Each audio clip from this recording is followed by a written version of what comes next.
പ്രിയപ്പെട്ട പ്രേക്ഷകരെ, good afternoon. എല്ലാവരും സുഖമായിരിക്കുന്നു എന്ന് വിശ്വസിക്കുകയാണ്. പ്രേക്ഷകർക്കറിയാം, വാർത്തയിൽ അത്ര സുഖവും സമാധാനമുള്ള വാർത്താ ദിവസങ്ങളല്ല. കോതമംഗലത്തെ സംഘർഷം, അറസ്റ്റ്, പൂക്കോട്ടെ തെളിവെടുപ്പ് അന്വേഷണം, പിന്നെ തട്ടിപ്പ് കേസിൽ KPC അധ്യക്ഷൻ രണ്ടാം പ്രതി, ഒന്നാം പ്രതി മോൻസൻ മാവുങ്കലാണ്, പിന്നെ ഇസ്രായേലിലെ ഒരു മലയാളി മരണം, അങ്ങനെ പറയാൻ ഒരുപാടാണ്. വെൽക്കം ഡിയേഴ്സ്, ഗുഡ് ആഫ്റ്റർനൂൺ വിത്ത് ഹാഷ്മി.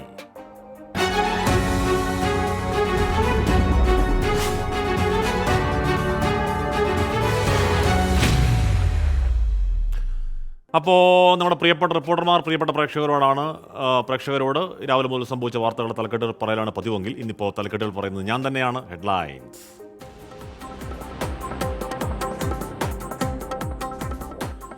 Big breaking. മോൻസൻ മാവുങ്കൽ പ്രതിയായ തട്ടിപ്പ് കേസിൽ KPC അധ്യക്ഷൻ K. സുധാകരൻ രണ്ടാം പ്രതി. ഗൂഢാലോചന, വഞ്ചനാ കുറ്റങ്ങൾ ചുമത്തി. എറണാകുളം ACJM കോടതിയിൽ കുറ്റപത്രം സമർപ്പിച്ച ക്രൈംബ്രാഞ്ച്. സുധാകരനെ പ്രതിയാക്കിയതാണ് ഗൂഢാലോചന എന്ന് VD സതീശൻ. കോടതിയിൽ കണ്ടോളാം എന്നും മറുപടി. നാടിനെ നടുക്കി പാലാ പൂവരണിയിൽ ഒരു കുടുംബത്തിൽ 5 പേർ മരിച്ച നിലയിൽ. ഭാര്യയും 3 മക്കളെയും കൊലപ്പെടുത്തി ഗൃഹനാഥൻ ആത്മഹത്യ ചെയ്തതെന്ന് പ്രാഥമിക നിഗമനം. മരിച്ചത് അകലകുന്നം സ്വദേശി ജെയ്സണും കുടുംബവും.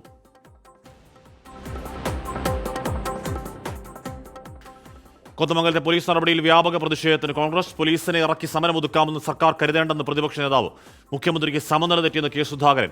ഇടക്കാല ജാമ്യം ലഭിച്ച മാത്യു കുഴൽനാടനും മുഹമ്മദ് ഷിയാസും വീണ്ടും കോടതിയിൽ ഹാജരാകും. വന്യജീവി ആക്രമണങ്ങളിൽ സർക്കാരിനെതിരെ വിമർശനവുമായി കോതമംഗലം രൂപത.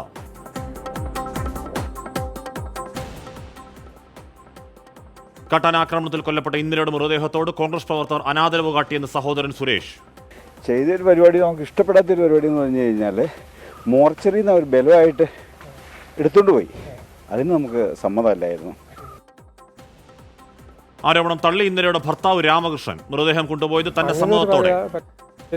കാരണം ഞങ്ങളെ സംബന്ധിച്ചാണല്ലോ ഇവര് ഉപരോധിക്കാൻ പോണത്, അല്ലാതെ അവര് ബലമായിട്ട് ബോഡി എടുത്തുകൊണ്ട് പോയതല്ല. ഇന്ദിരയുടെ വീട്ടിലെത്തിയ A. രാജ MLA തടഞ്ഞ നാട്ടുകാർ. ഇന്ദിരയുടെ മൃതദേഹം സംസ്കരിച്ചു.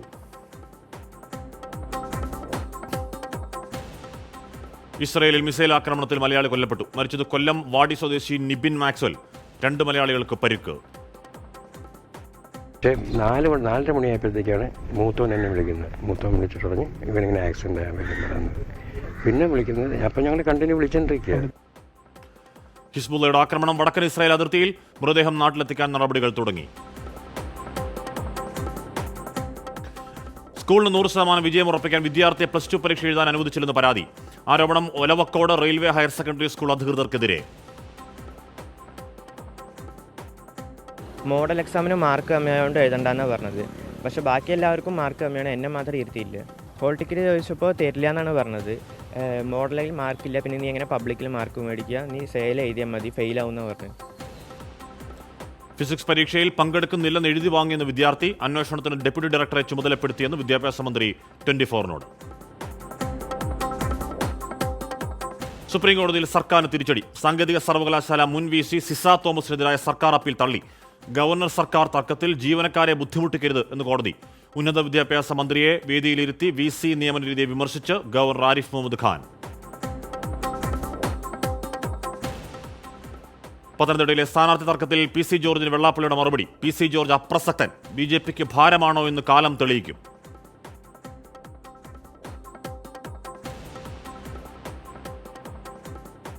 PC തള്ളി അൽഫോൺസ് കണ്ണന്താനം. ക്രൈസ്തവ സഭകളുടെ മാത്രമല്ല എല്ലാ വിഭാഗം ജനങ്ങളുടെയും പിന്തുണ കിട്ടുമെന്ന് അനിൽ K. ആന്റണി. കോൺഗ്രസ് സ്ഥാനാർത്ഥി പ്രഖ്യാപനം വൈകും. മാവോയിസ്റ്റ് ബന്ധം ആരോപിച്ച് അറസ്റ്റ് ചെയ്ത Delhi university professor doctor GN Saibaba കുറ്റമുക്തൻ. 6 പ്രതികളെ വെറുതെ വിട്ടത് ബോംബെ ഹൈക്കോടതിയുടെ നാഗ്പൂർ ബെഞ്ച്. ഉടൻ ജയിൽ മോചിതരാക്കണമെന്ന് കോടതി ഉത്തരവ്. പൂക്കോട് വെറ്ററിനറി കോളേജ് സിദ്ധാർത്ഥന മരണത്തിൽ പ്രതികളെ കസ്റ്റഡിയിൽ വാങ്ങി ചോദ്യം ചെയ്യാൻ പോലീസ്. 18 പ്രതികൾക്കെതിരെ ക്രിമിനൽ ഗൂഢാലോചന കുറ്റം ചുമത്തി. കോളേജ് ഡീനും അസിസ്റ്റന്റ് വാർഡനും ഇന്ന് VCക്ക് റിപ്പോർട്ട് നൽകും. കുറ്റവാളികളെ മുഖ്യമന്ത്രി സംരക്ഷിക്കുന്നുവെന്ന് NSUI ദേശീയ അധ്യക്ഷൻ വരുൺ ചൗധരി.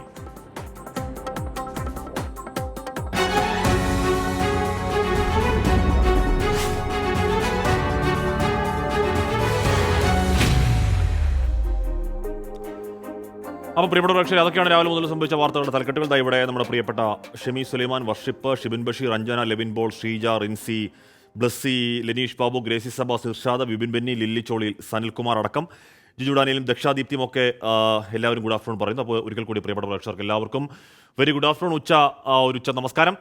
ആദ്യ വാർത്തയിലേക്ക് നമ്മൾ പോകുന്നത് മോൻസൺ മാവുങ്കൽ പ്രതിയായ തട്ടിപ്പ് കേസിൽ KPCC അധ്യക്ഷൻ കെ സുധാകരൻ രണ്ടാം പ്രതിയാക്കി ക്രൈംബ്രാഞ്ച് കുറ്റപത്രം.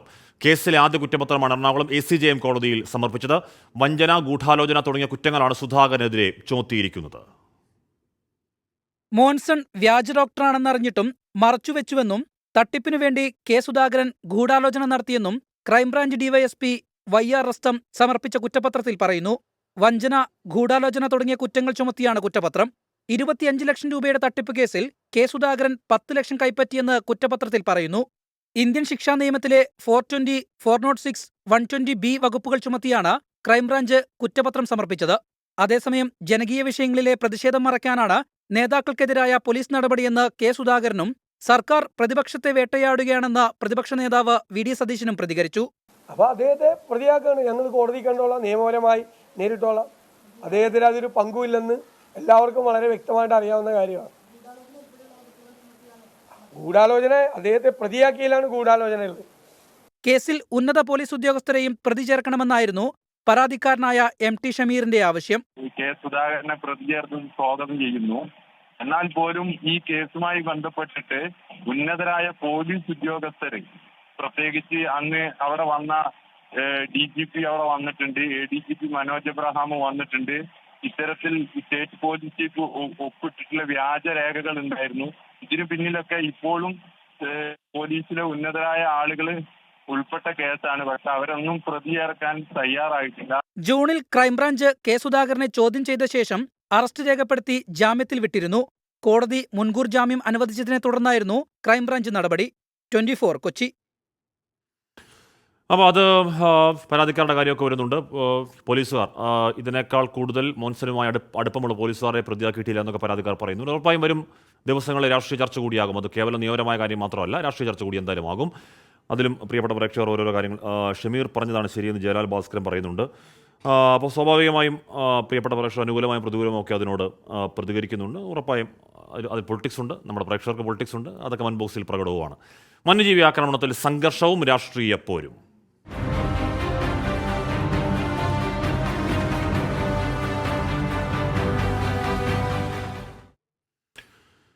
നേര്യമംഗലം കാഞ്ഞിരവേലിയിൽ കാട്ടാനാക്രമണത്തിൽ കൊല്ലപ്പെട്ട ഇന്ദിരയുടെ മൃതദേഹം സംസ്കരിച്ചു. രാവിലെ വീട്ടുവളപ്പിൽ നടന്ന സംസ്കാര ചടങ്ങിൽ നിരവധി പേരാണ് പങ്കെടുത്തത്. ഇന്ദിരയുടെ മൃതദേഹത്തോട് കോൺഗ്രസ് പ്രവർത്തകർ അനാദരവ് കാട്ടിയെന്ന് സഹോദരൻ സുരേഷ് ആരോപിച്ചപ്പോൾ പ്രതിഷേധത്തിനെതിരെ പരാതിയില്ല എന്ന് ഇന്ദിരയുടെ ഭർത്താവ് രാമകൃഷ്ണൻ പറഞ്ഞു. കാഞ്ഞിരവേലിയുടെ ചരിത്രത്തിൽ ആദ്യമായാണ് കാട്ടാനാക്രമണത്തിൽ ഒരു മരണം സംഭവിക്കുന്നത്. ആ ഞെട്ടലിലാണ് ഒരു നാടൊന്നാകെ ഇന്ദിരയുടെ സംസ്കാര ചടങ്ങിൽ പങ്കെടുത്തത്. 10 മണിയോടെ മൃതദേഹം വീട്ടുവളപ്പിൽ സംസ്കരിച്ചു. കോൺഗ്രസ് പ്രവർത്തകർ മൃതദേഹത്തോട് അനാദരവ് കാട്ടിയെന്ന ആരോപണവുമായി ഇന്ദിരയുടെ സഹോദരൻ രംഗത്തെത്തി. മൃതദേഹത്തോട് അനാദരവ് കാണിച്ച ഈ കുണ്ടായ പാർട്ടിയെ കാണിച്ച പോലീസുകാർ അങ്ങനെ കാണിച്ചു എന്ന് പറയാനില്ല. കാരണം അവർക്ക് അവരുടേതായ കാര്യങ്ങൾ ചെയ്യേണ്ടതെന്ന് പറഞ്ഞാൽ ഈ മൃതദേഹം അവിടെ വെയിലത്ത് കൊണ്ടുവന്ന് 5-6 മണിക്കൂർ വെച്ചു. അതിനോട് നമുക്ക് യോജിപ്പില്ലായിരുന്നു. UDF നടത്തിയ പ്രതിഷേധമാണ് സർക്കാർ നടപടി വേഗത്തിലാക്കിയതെന്നും പ്രതിഷേധത്തിനെതിരെ പരാതിയില്ലെന്നും ഭർത്താവ് രാമകൃഷ്ണൻ പറഞ്ഞു. ജനത്തിൻ്റെ ഉപകാരമാണത്. ജനത്തിൻ്റെ ഉപകാരം അവിടെ പ്രകടിപ്പിച്ചു. അതുകൊണ്ട് നമുക്ക് ഒത്തിരി ഗുണങ്ങൾ കിട്ടി. സർക്കാർ നേരിട്ട് വന്ന് ഇടപെട്ടു. എല്ലാ സഹായവും സർക്കാർ ഭാഗത്തു നിന്ന് നമുക്ക് കിട്ടി. ഇന്നലെയാണ് കൃഷിയിടത്തിലേക്ക് പോയ ഇന്ദിര കാട്ടാനയാക്രമണത്തിൽ കൊല്ലപ്പെട്ടത്. രാഷ്ട്രീയ നിലപാടുകൾക്കപ്പുറം വന്യമൃഗശല്യത്തിന് ശാശ്വത പരിഹാരമുണ്ടാക്കണമെന്നാണ് നാട്ടുകാരുടെ ആവശ്യം. 24 ഇടുക്കി. കോതമംഗലത്തെ പോലീസ് നടപടിയിൽ പ്രതിഷേധം ശക്തമാക്കി കോൺഗ്രസ്. DCCകളുടെ നേതൃത്വത്തിൽ വൈകിട്ട് 5-ന് പ്രതിഷേധ പ്രകടനം സംഘടിപ്പിക്കും. പോലീസിനെ കാണിച്ച സമരം ഒതുക്കിക്കളയാം എന്ന് കരുതേണ്ടെന്ന് VD സതീശൻ പറഞ്ഞു. വന്യജീവി ആക്രമണത്തിൽ സർക്കാരിനെതിരെ വിമർശനവുമായി കോതമംഗലം അതിരൂപത രംഗത്തെത്തി. പ്രശ്നപരിഹാരത്തിനാണ് സർക്കാർ മുൻഗണന നൽകുന്നതെന്ന് മന്ത്രി P രാജീവ് 24നോട് പറഞ്ഞു. കോതമംഗലത്ത് കാട്ടാനയുടെ ആക്രമണത്തിൽ കൊല്ലപ്പെട്ട ഇന്ദിരയുടെ മൃതദേഹവുമായി പ്രതിഷേധിച്ചതിന് Mathew Kuzhalnadan MLA, Ernakulam DCC president Muhammad Shiyas എന്നിവർ ഉൾപ്പെടെ 30ഓളം പേർക്കെതിരെയാണ് കേസ്. നേതാക്കളെ ബലമായി അറസ്റ്റ് ചെയ്തതിന് പിന്നാലെ രമേശ് ചെന്നിത്തല ഉൾപ്പെടെയുള്ള മുതിർന്ന കോൺഗ്രസ് നേതാക്കൾ കോതമംഗലത്തെ സമരവേദിയിലെത്തി. പ്രതിപക്ഷ നേതാവ് VD സതീശൻ ഇന്ന് സമരവേദിയിലെത്തും. പോലീസിനെ കാണിച്ച് സമരം ഒതുക്കിക്കളയാമെന്ന് കരുതേണ്ടെന്ന് VD സതീശൻ. മരിച്ച ഇന്ദിരാ രാമകൃഷ്ണന്റെ ഭർത്താവിൻ്റെയും മകന്റെയും അനുമതിയോടുകൂടിയാണ് ജനങ്ങൾ പ്രതിഷേധിച്ചത്. അതിന് ഈ മന്ത്രിക്കൊക്കെ വേറെ ഉദ്ദേശമുണ്ട്. ഈ മാസപ്പടിയിൽ നിന്നും സിദ്ധാർത്ഥിൻ്റെ കൊലപാതകത്തിൽ നിന്നുമൊക്കെ ജനശ്രദ്ധ തിരിച്ചുവിട്ട് വേറെ കാര്യങ്ങളിലേക്ക് പോകാമെന്ന അതൊന്നും വിചാരിക്കണ്ട.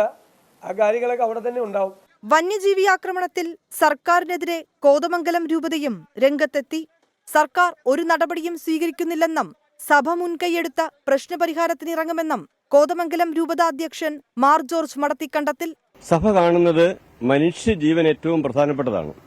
ഈ മനുഷ്യജീവനെ രക്ഷിക്കുവാനുള്ള ഉത്തരവാദിത്തം ഗവൺമെന്റിനും അതുപോലെ തന്നെ ഈ നാട്ടിലെ ഭരണകർത്താക്കൾക്കും രാഷ്ട്രീയക്കാർക്കുമുണ്ട്. പരിഹാരത്തിനാണ് സർക്കാർ ശ്രമിക്കുന്നതെന്നും സർവകക്ഷി യോഗത്തിൽ കൂടുതൽ കാര്യങ്ങൾ തീരുമാനിക്കുമെന്നും മന്ത്രി പി രാജീവ് പ്രതികരിച്ചു. അവിടെ വന്നിട്ടുള്ള പ്രശ്നങ്ങളിൽ പെട്ടെന്നെടുക്കാവുന്ന തീരുമാനങ്ങളെല്ലാം എടുത്തു കഴിഞ്ഞിട്ടുണ്ട്. ഇനി സർവകക്ഷി യോഗം ചേരുന്നുണ്ട്. ആ യോഗത്തിൽ മറ്റു കാര്യങ്ങളും ചർച്ച ചെയ്യും. വന്യജീവി ആക്രമണങ്ങൾ തുടർച്ചയായി ഉണ്ടാകുന്ന സാഹചര്യത്തിൽ നടപടികൾ സ്വീകരിക്കുന്നതുമായി ബന്ധപ്പെട്ട ചർച്ചകൾക്കായി ഈ മാസം 9-ന് സർവകക്ഷി യോഗം ചേരും. 24 കൊച്ചി. ഇടക്കാല ജാമ്യം ലഭിച്ച മാത്യു കുഴൽനാടനും മുഹമ്മദ് ഷിയാസും കോടതിയിൽ ഹാജരായി. ഉച്ചയ്ക്ക് ശേഷമായിരിക്കും കോടതി കേസ് പരിഗണിക്കുക. കോതമംഗലത്ത് കോൺഗ്രസിന്റെ ഉപവാസം തുടരുകയുമാണ്. കോതമംഗലത്ത് ശ്രീകാന്ത് വിവരങ്ങൾ ചെയ്യുന്നു. ശ്രീകാന്ത്, അതിശക്തമായ പ്രതിഷേധം സംഭവം ഉണ്ടായത് മുതൽ, ദൗർഭാഗ്യ മരണം ഉണ്ടായത് മുതൽ പ്രതിപക്ഷം അവിടെ നടത്തുന്നുണ്ട്. അതിന്റെ തുടർച്ച എങ്ങനെയാണ്? കോടതിയിൽ നിന്ന് മാത്യു കുഴൽനാടനും ഷിയാസും പ്രതീക്ഷിക്കുന്നത് എന്താണ് ശ്രീകാന്ത്?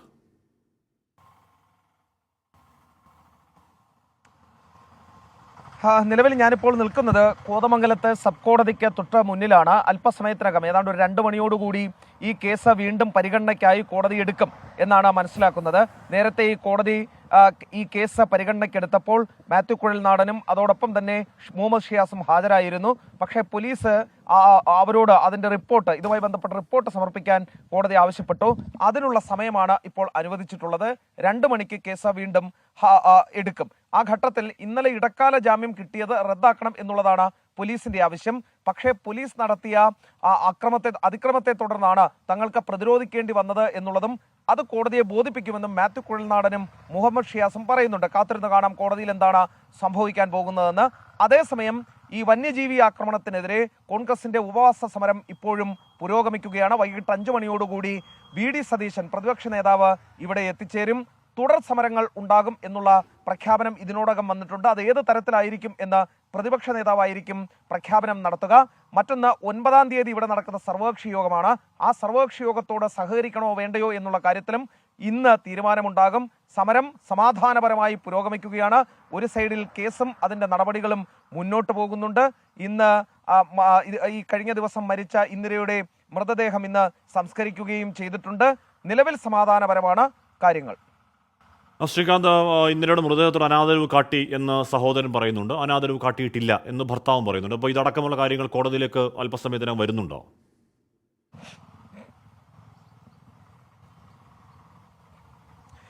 മൃതദേഹത്തോട് അനാദരവ് കാട്ടി എന്നുള്ള ഒരു വകുപ്പ് കൂടി ചുമത്തിയിട്ടുണ്ട് പോലീസ് ഇക്കാര്യത്തിൽ. പക്ഷേ തങ്ങൾ അനാദരവ് കാട്ടിയിട്ടില്ല എന്നും ബന്ധുക്കളുടെ അനുമതിയോടുകൂടി, അതായത് ഭർത്താവിൻ്റെയും മകൻ്റെയും അനുമതിയോടുകൂടിയാണ് മൃതദേഹം ഇത്തരത്തിൽ പ്രതിഷേധത്തിന് ഉപയോഗിച്ചത് എന്നുള്ള കാര്യം നിലവിൽ കോൺഗ്രസ് നേതാക്കളും പറയുന്നുണ്ട്. പക്ഷേ നിയമപരമായി അതിലൊരു പ്രശ്നമുണ്ട്. കാരണം ഇൻക്വസ്റ്റ് നടപടികളും പോസ്റ്റ്മോർട്ടം നടപടികളും പൂർത്തിയാക്കിയ ശേഷം പ്രതിഷേധിക്കുകയായിരുന്നുവെങ്കിൽ ആ വാദം നിലനിന്നേനെ. പക്ഷേ നിലവിൽ കിട്ടുന്ന വിവരമനുസരിച്ച് ഇൻക്വസ്റ്റും പോസ്റ്റ്മോർട്ടവും നടത്തുന്നത് വരെ ഈ മൃതദേഹം പോലീസിന്റെ കസ്റ്റഡിയിലാണ് ഉണ്ടാകേണ്ടത്. അവിടെ നിന്നും പിടിച്ചു വലിച്ചു കൊണ്ടുപോയി എന്നുള്ളതാണ് ചുമത്തിയിരിക്കുന്ന കുറ്റം. അത് കോടതി എങ്ങനെ കണക്കാക്കുന്നു എന്നതിനനുസരിച്ചിരിക്കും കാര്യങ്ങൾ. അതിൽ ഈ ഭർത്താവിൻ്റെയോ സഹോദരൻ്റെയോ ഒന്നും തന്നെ മൊഴികൾ അല്ലെങ്കിൽ അവരുടെ നിലപാടുകൾ കോടതിയെ സ്വാധീനിക്കില്ല. നിയമപരമായി അതിൽ എന്ത് നിലപാടെടുക്കും അതാണ് കോടതി നോക്കാൻ പോകുന്നത്.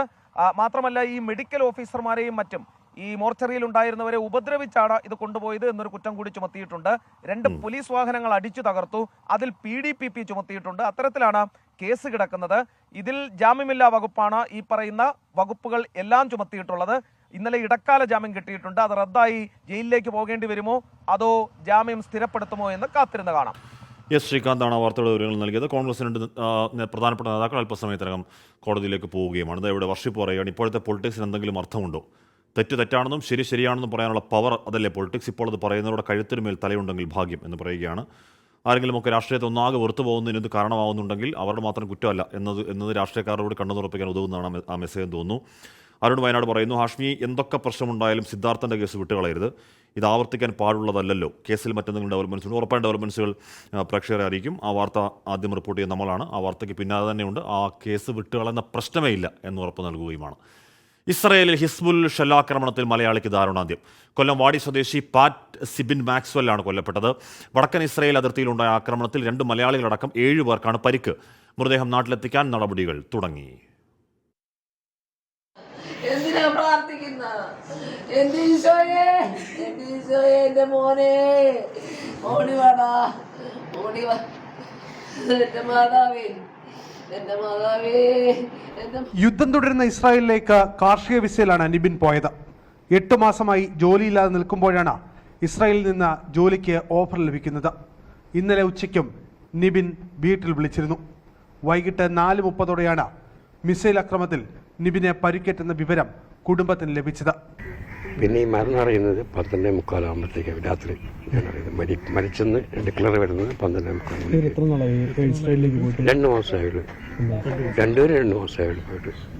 നിബിൻ ജീവിതത്തിലേക്ക് മടങ്ങി വരുമെന്ന പ്രാർത്ഥനയോടെ കരുതിയിരുന്ന കുടുംബത്തിലേക്ക് പുലർച്ചെ 1 മണിയോടെയാണ് മരണവിവരം എത്തുന്നത്. ഇസ്രായേലിൽ തന്നെ ജോലി ചെയ്യുന്ന സഹോദരനാണ് വിവരം അറിയിച്ചത്. വിളിച്ച് ചെയ്യുന്നപ്പോഴത്തേക്ക് പറഞ്ഞു കുഴപ്പമൊന്നുമില്ല എന്ന് പറഞ്ഞു.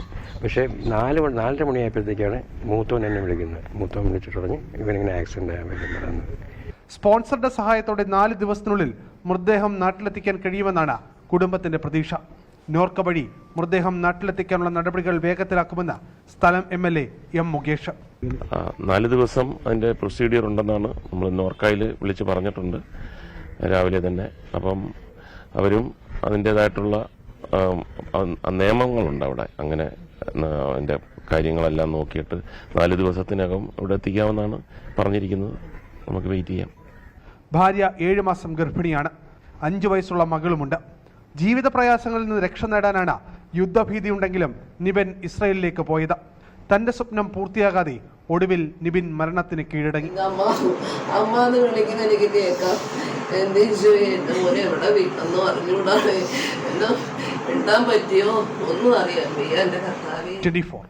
കൊല്ലം.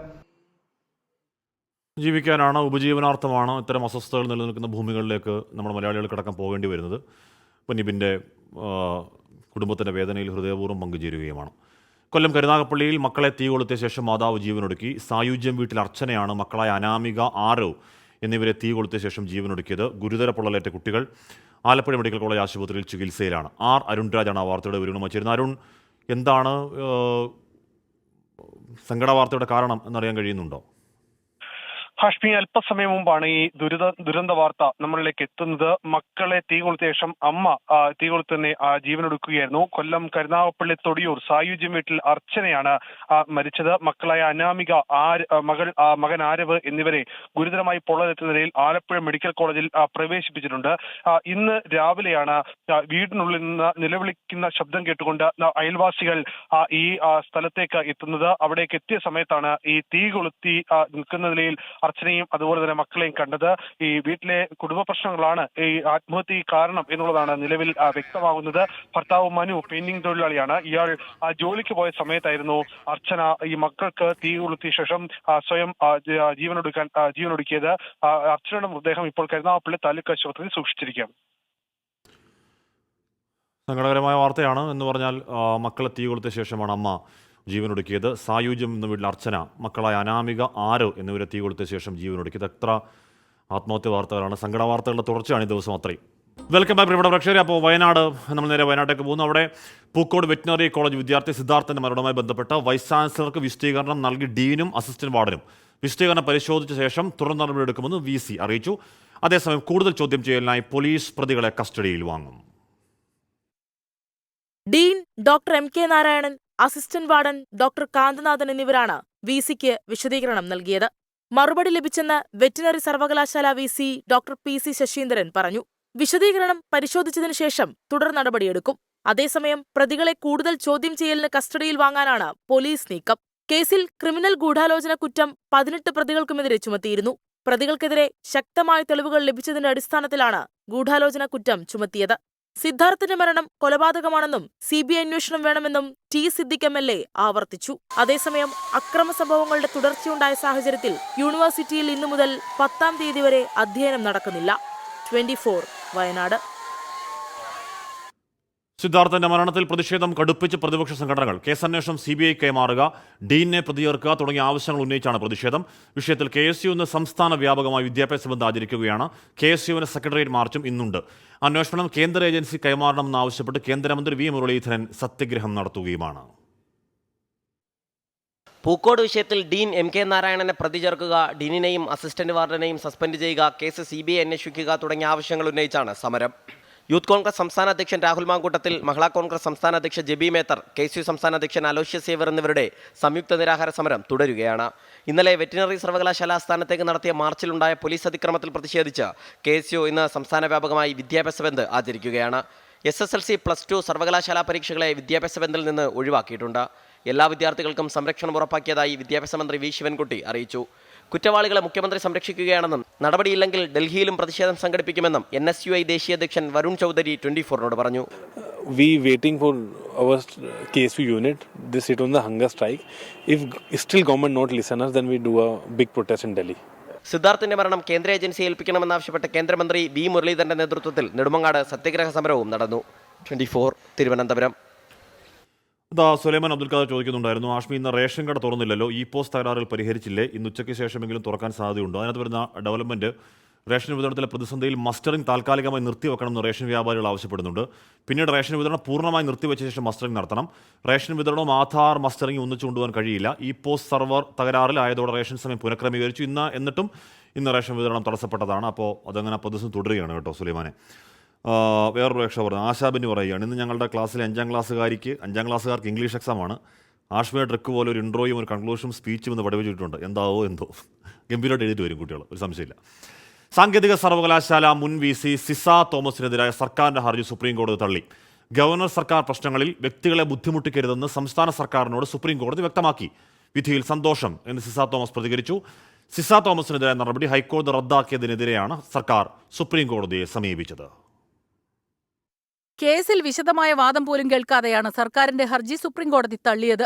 കേരള സാങ്കേതിക സർവകലാശാല മുൻ വൈസ് ചാൻസലർ സിസ തോമസിനെതിരായ നടപടിയിൽ ഹൈക്കോടതി കൃത്യമായ ഇടപെടൽ നടത്തിയിട്ടുണ്ടെന്നും സുപ്രീംകോടതി ഇതിൽ ഇടപെടുന്നില്ല എന്നും വ്യക്തമാക്കി.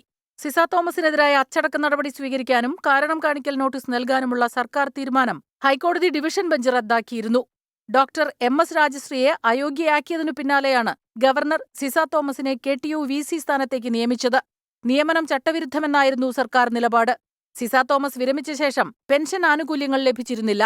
വിവരാവകാശ നിയമപ്രകാരം സമീപിച്ചപ്പോഴാണ് സർക്കാർ സുപ്രീംകോടതിയെ സമീപിക്കുന്ന കാര്യം അറിഞ്ഞത്. സർക്കാർ അപ്പീലിനെതിരെ തടസ്സഹർജിയും സിസ തോമസ് സുപ്രീംകോടതിയിൽ ഫയൽ ചെയ്തിരുന്നു. സിസ തോമസിന് ആശ്വാസം പകരുന്ന ഇടപെടലാണ് സുപ്രീംകോടതിയിൽ നിന്നുണ്ടായത്. 24 ഡൽഹി. ഒരു പ്രേക്ഷക പറയുകയാണ്, മിൻഹാസ് മിന്ന ആഷ്മി മിനിയാന്നത്തെ എൻകൗണ്ടറിൽ ചിലക്കരുത് എന്ന വാക്ക് പ്രയോഗിക്കരുതായിരുന്നു. അതെനിക്ക് തോന്നിയായിരുന്നു കേട്ടോ.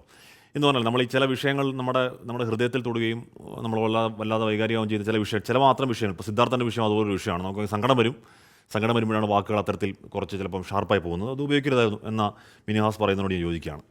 കേരള സർവകലാശാല കലോത്സവത്തിന് ഇൻതിഫാദ എന്ന് പേരിട്ടതിൽ അതൃപ്തിയുമായി ഗവർണർ ആരിഫ് മുഹമ്മദ് ഖാൻ. നിലനിൽക്കുന്ന സംവിധാനത്തെ ഇല്ലാതാക്കുക എന്നതാണ് ഇൻതിഫാദ എന്ന അറബിക് വാക്കിൻ്റെ അർത്ഥം. അതറിയാതെ പേര് നൽകിയ ചെറുപ്പക്കാരോട് സഹതാപം തോന്നുന്നു കേരള ഗവർണറുടെ പരിഹാസം. പൂക്കോട് വെറ്റിനറി സർവകലാശാലയിലെ വിദ്യാർത്ഥിയുടെ മരണത്തിൽ സമഗ്രമായ ജുഡീഷ്യൽ അന്വേഷണമാണ് ഉദ്ദേശിക്കുന്നതെന്നും തെറ്റ് ചെയ്തവരെ കണ്ടെത്തി ശിക്ഷ നൽകേണ്ടത് VCയുടെ ഉത്തരവാദിത്തമാണെന്നും ഗവർണർ പറഞ്ഞു. ഡീൻ്റെയും അസിസ്റ്റന്റ് വാർഡന്റെയും വിശദീകരണം VC തള്ളിയെന്ന് പറയുന്നുണ്ട്. ഇന്ന് തന്നെ നടപടിക്ക് സാധ്യതയുണ്ട് താനും. കോട്ടയം പാല പൂവരണിയിൽ 3 കുട്ടികളടക്കം ഒരു കുടുംബത്തിലെ 5 പേരെ മരിച്ച നിലയിൽ കണ്ടെത്തി. അകലകുന്നം സ്വദേശി ജെയ്സൺ തോമസ്, ഭാര്യ മെറീന, മക്കളായ ജെറാൾഡ്, ജെറീന, ജെറിൻ എന്നിവരാണ് മരിച്ചത്. ഭാര്യയെയും മക്കളെയും കൊലപ്പെടുത്തിയ ശേഷം ജെയ്സൺ ആത്മഹത്യ ചെയ്തതെന്നാണ് പ്രാഥമിക നിഗമനം. ഇന്ന് രാവിലെ 8 മണിയോടെയാണ് സംഭവം പുറം ലോകം അറിയുന്നത്. സഹോദരനെ ഫോണിൽ വിളിച്ച് വീട്ടിലേക്കെത്താൻ ജെയ്സൺ ആവശ്യപ്പെട്ടു. ഇതേ തുടർന്ന് സഹോദരൻ വീട്ടിലെത്തി നോക്കുമ്പോഴാണ് 5 പേരെയും മരിച്ച നിലയിൽ കാണുന്നത്. 3 മക്കളും ഭാര്യയും മുറിയിലെ കട്ടിലിൽ മരിച്ചു കിടക്കുന്ന നിലയിലായിരുന്നു. ജെയ്സനെ തൂങ്ങി മരിച്ച നിലയിലുമാണ് കണ്ടെത്തിയത്. മരിച്ച കുട്ടികൾക്ക് 7 മാസവും 2 വയസ്സും 4 വയസ്സുമാണുള്ളത്. പുള്ളി തൂങ്ങി നിൽക്കുന്നതാണ്. മറ്റേ പിള്ളേരെല്ലാം 3 പേര് മരിച്ചു കിടക്കുന്നു, ഭാര്യ മരിച്ചു കിടക്കുന്നു. മരണത്തിന് പിന്നിലെ കാരണം എന്താണെന്ന് വ്യക്തമായിട്ടില്ല. വീട്ടിൽ നിന്നും ഒരു കത്തും പോലീസിന് ലഭിച്ചിട്ടുണ്ട്. കുടുംബ പ്രശ്നങ്ങളാകാമെന്നാണ് പ്രാഥമിക നിഗമനം. ഇന്നലെ രാത്രിയിൽ കുടുംബത്തിന്റെ ചിത്രം ജെയ്സൺ ഫേസ്ബുക്കിൽ പോസ്റ്റ് ചെയ്തിരുന്നു. അകലക്കുന്നം ഞണ്ടുപാറ സ്വദേശി ജെയ്സൺ ഡ്രൈവർ ജോലിയാണ് ചെയ്തിരുന്നത്. 1.5 വർഷം മുൻപ് ജോലിയുടെ ഭാഗമായാണ് പൂവരണി കൊച്ചുകൊട്ടാരത്തെ വീട്ടിൽ വാടകയ്ക്ക് താമസിക്കാനെത്തിയത്. പാലാ ഡിവൈഎസ്പിയുടെ നേതൃത്വത്തിലുള്ള പോലീസ് സംഘമെത്തി തുടർ നടപടികൾ സ്വീകരിച്ചു. 24 കോട്ടയം. പൊലിയോ ഗ്രാഫിക്സ് എന്നൊരു അക്കൗണ്ട് പറയുന്നു, എൻ്റെ പൊന്നോ തിരുവനന്തപുരത്ത് ചൂടുകൊണ്ട് കിടക്കാനും വയ്യ, ഇരിക്കാനും വയ്യ, നിൽക്കാനും വയ്യ. ഹാഷ്മി വേനൽ മഴ എപ്പോഴാ എന്ന് ചോദിക്കുന്നുണ്ട്. എന്ന് പറഞ്ഞാൽ അതാ ചൂടൊന്നും ആയിട്ടില്ല. ഉയർന്ന താപനില മുന്നറിയിപ്പ് വരുന്നുണ്ട്. മഞ്ഞ അലർട്ടാണ്. അതായത് 2024 മാർച്ച് 5 മുതൽ 7 വരെ കൊല്ലം, കോട്ടയം, തൃശ്ശൂർ, പാലക്കാട് എന്നീ ജില്ലകളിൽ ഉയർന്ന താപനില 38 ഡിഗ്രി സെൽഷ്യസ് വരെയും, പത്തനംതിട്ട, ആലപ്പുഴ, കണ്ണൂർ എന്നിവിടങ്ങളിൽ ഉയർന്ന താപനില 37 ഡിഗ്രി സെൽഷ്യസ് വരെയും, കാസർഗോഡ് ജില്ലയിൽ ഉയർന്ന താപനില 36 ഡിഗ്രി സെൽഷ്യസ് വരെയും. എന്ന് പറഞ്ഞാൽ സാധാരണ ഉള്ളതിനേക്കാൾ ഒരു 2 മുതൽ 4% വരെയൊക്കെ 4 ഡിഗ്രി സെൽഷ്യസ് ഒക്കെ അധിക ചൂടാണ്. അപ്പോൾ ചൂടൊന്നും ആയിട്ടില്ല, ചൂടിന് വരാനിരിക്കുന്നതേ ഉള്ളൂ. എന്ന് പറഞ്ഞാൽ വടി വെട്ടാൻ പോയിട്ടേ ഉള്ളൂ. എന്തിനാ പിടിക്കുന്നത് ചോദിക്കുന്ന പോലെ ചൂട് വരാനിരിക്കുന്നതേ ഉള്ളൂ. 100% വിജയം ഉറപ്പിക്കാൻ പാലക്കാട് +2 വിദ്യാർത്ഥിയെ പൊതുപരീക്ഷ എഴുതാൻ അനുവദിക്കാത്തതായി പരാതി. മോഡൽ എക്സാമിൽ പരാജയപ്പെട്ട ഫിസിക്സ് പരീക്ഷയ്ക്ക് എത്തിയപ്പോഴാണ് ഹാൾ ടിക്കറ്റ് തടഞ്ഞുവെച്ചത്. സംഭവത്തിൽ മുഖ്യമന്ത്രിക്കും വിദ്യാഭ്യാസ മന്ത്രിക്കും രക്ഷിതാക്കൾ പരാതി നൽകി. 24 വാർത്തയെ തുടർന്ന് വിദ്യാഭ്യാസ ഡെപ്യൂട്ടി ഡയറക്ടറോട് റിപ്പോർട്ട് ആവശ്യപ്പെട്ടതായി വിദ്യാഭ്യാസ മന്ത്രി വി ശിവൻകുട്ടി പറഞ്ഞു. ഒലവക്കോട് റെയിൽവേ ഹയർ സെക്കൻഡറി സ്കൂളിലാണ് സംഭവം. മോഡൽ പരീക്ഷയിൽ മാർക്ക് കുറവായതിനാൽ 100% വിജയം എന്ന നേട്ടത്തിൽ നിന്ന് പുറകോട്ട് പോകേണ്ടി വരുമെന്ന ആശങ്കയിൽ തന്നെ പരീക്ഷ എഴുതുന്നതിൽ നിന്ന് വിലക്കിയെന്നാണ് വിദ്യാർത്ഥിയുടെ പരാതി. ഹാൾ ടിക്കറ്റ് വാങ്ങിക്കാൻ രക്ഷിതാവിനൊപ്പം എത്തിയപ്പോൾ അസഭ്യ വാക്കുകൾ പറഞ്ഞെന്നും വിദ്യാർത്ഥി പറയുന്നു. മോഡൽ എക്സാമിന് മാർക്ക് കമ്മിയായതുകൊണ്ട് എഴുതണ്ടെന്നാണ് പറഞ്ഞത്. പക്ഷെ ബാക്കി എല്ലാവർക്കും മാർക്ക് കമ്മിയാണ്, എന്നെ മാത്രം ഇരുത്തിയില്ല. മോഡലിൽ മാർക്കില്ല, പിന്നെ നീ എങ്ങനെ പബ്ലിക്കിൽ മാർക്ക് മേടിക്കുക, നീ സെയിൽ എഴുതിയാൽ മതി, ഫെയിൽ ആവുമെന്ന് പറഞ്ഞു. മാഡം മോശമായിട്ട് പറഞ്ഞു. എൻ്റെ മോന്തക്കുറ്റിക്ക് അടിക്കുന്നു പറഞ്ഞു. പിന്നെ സർട്ടിഫിക്കറ്റിൽ റെഡ് മാർക്ക് ഇടും പറഞ്ഞു. ഇറങ്ങിപ്പോകാൻ പറഞ്ഞു. മോഡൽ പരീക്ഷയിൽ മാർക്ക് കുറഞ്ഞതിനെ തുടർന്ന് പൊതുപരീക്ഷയ്ക്കായി നന്നായി പഠിച്ചിരുന്നതായാണ് വിദ്യാർത്ഥി പറയുന്നത്. ഇതോടെ ഇനി സേ പരീക്ഷ മാത്രമേ വിദ്യാർത്ഥിക്ക് എഴുതാനാകൂ. സംഭവത്തിൽ മുഖ്യമന്ത്രിക്കും വിദ്യാഭ്യാസ മന്ത്രിക്കും രക്ഷിതാക്കൾ പരാതി നൽകി. ആ എക്സാം എഴുതാൻ വന്നിട്ട് അവനെ തിരിച്ചയച്ചു. അവൻ തിരിച്ച് വീട്ടിൽ വന്നിട്ട് അവൻ അമ്മയും കൂടിയിട്ട് വീണ്ടും വന്നിട്ട് അവരടുത്ത് അത്ര ദിവസം അമ്മയും പറഞ്ഞു, അവനും ഒരുപാട് റിക്വസ്റ്റ് ചെയ്തിട്ടും അവർ പറ്റില്ല പറഞ്ഞു. തിരിച്ച് എഴുതാൻ പറ്റില്ല. അതിന് എന്താണ് കാരണം എന്നും കൂടി പറയാണ്ട് മോഡൽ എക്സാമിന് മാർക്ക് കുറവ് കൊണ്ടാണ് തിരിച്ചയച്ചിരിക്കുന്നത്. സംഭവത്തിൽ വിദ്യാഭ്യാസ ഡെപ്യൂട്ടി ഡയറക്ടറോട് റിപ്പോർട്ട് ആവശ്യപ്പെട്ടതായി വിദ്യാഭ്യാസ മന്ത്രി സി ശിവൻകുട്ടി 24 പറഞ്ഞു. കുട്ടിക്ക് എന്തെങ്കിലും ബോധപൂർവമായ മാനേജ്മെന്റ് കുട്ടിയോട് പരീക്ഷ എഴുതാൻ കഴിയാത്ത സാഹചര്യം ഉണ്ടാക്കിയിട്ടുണ്ടെങ്കിൽ അത് നമുക്ക് കർശന നടപടി എടുത്താലേ പറ്റുള്ളൂ. അങ്ങനെയുള്ള കാര്യങ്ങളിൽ അവരുടെ aided school unaided school management ആണ്. അൺഎയ്ഡഡ് സ്കൂൾ മാനേജ്മെന്റിന് അങ്ങനെ നടത്തിക്കൊണ്ട് പോകാനൊന്നും പ്രയാസമായിരിക്കും. ലാബ് പരീക്ഷയ്ക്കടക്കം ഉൾപ്പെടുത്തിയ ശേഷമാണ് വിദ്യാർത്ഥിയെ എഴുത്തു പരീക്ഷയിൽ നിന്ന് മാറ്റിയത്. അതേസമയം വിഷയത്തിൽ സ്കൂളിന്റെ പ്രതികരണത്തിന് ശ്രമിച്ചെങ്കിലും ആരും തയ്യാറായില്ല. സ്കൂളുകൾ 100% വിജയശതമാനം ആഗ്രഹിക്കുന്നതിനെ തെറ്റു പറയാനാകില്ല. പക്ഷേ അത് വിദ്യാർത്ഥികളുടെ ഭാവി തകർത്തുകൊണ്ടാകരുത്. രാജീവ് സുദേവിനൊപ്പം പാലക്കാട് നിന്ന് നിഖിൽ പ്രമേഷ്, 24. ഇപ്പോൾ മോഡൽ പരീക്ഷയിൽ കുറച്ച് മാർക്ക് കുറഞ്ഞോ തോറ്റോ എന്ന് കരുതി പൊതുപരീക്ഷയ്ക്കും അങ്ങനെ തന്നെ സംഭവിക്കുമെന്ന് മുൻവിധി എന്തിനാണ് ടീച്ചർമാർക്ക്? അവർ നന്നായി പഠിക്കില്ലേ? അല്ലെ ടീച്ചർമാർക്ക് തന്നെ അവനെ ഒന്നുകൂടി പ്രിപ്പയർ ചെയ്തെടുക്കാനുള്ള സമയമില്ലേ? അപ്പോൾ മുൻവിധിയോട് തോറ്റുപോകും എന്ന് കരുതി പരീക്ഷ എഴുതാൻ അനുവദിക്കാതിരിക്കുക എന്നൊക്കെ ചെയ്തുകൂടാത്തതാണ്. വിദ്യാഭ്യാസ മന്ത്രി ഇടപെട്ടിട്ടുണ്ട്, അതിലൊരു പരിഹാരം ഉണ്ടാകും എന്ന് പ്രതീക്ഷ. എന്തായാലും വിദ്യാഭ്യാസ മന്ത്രി തന്നെ രാവിലെ നമ്മളോട് പറഞ്ഞത് ഒരു കുട്ടിക്ക് മാത്രമായി ഇനി എക്സാം നടത്തൽ ഏതാണ് സാധ്യമല്ല എന്ന് തന്നെ പറയുന്നുണ്ടായിരുന്നു. അപ്പോൾ അതവൻ്റെ വിദ്യാഭ്യാസ ജീവിതത്തെ ബാധിക്കാതിരിക്കട്ടെ എന്ന് ആഗ്രഹിക്കാനേ കഴിയുകയുള്ളൂ. സുനിൽ പൂക്കോട്ടിൽ പറയുന്നു, ഇന്ന് 2 മണിക്ക് റേഷൻ വിതരണം തുടങ്ങുമെന്നാണ് അധികൃതർ അറിയിച്ചതെന്ന് പറയുന്നു. ആദം മുഹമ്മദ് അതിന് മുകളിൽ പറയുന്നു, ഈ പോസ്റ്റ് നെറ്റ്വർക്ക് ഇപ്പോഴും ശരിയായില്ല, ഉച്ച കഴിഞ്ഞും റേഷൻ ഷോപ്പ് വർക്ക് ചെയ്യാൻ ഒരു സാധ്യതയില്ല എന്ന് പറയും. നമുക്ക് എന്തായാലും കാത്തിരുന്ന് കാണാം. എന്തായാലും ഫോളോ അപ്പ് ഉണ്ട് അതിനോട്. ശമ്പള പ്രതിസന്ധി തുടരുകയാണ്.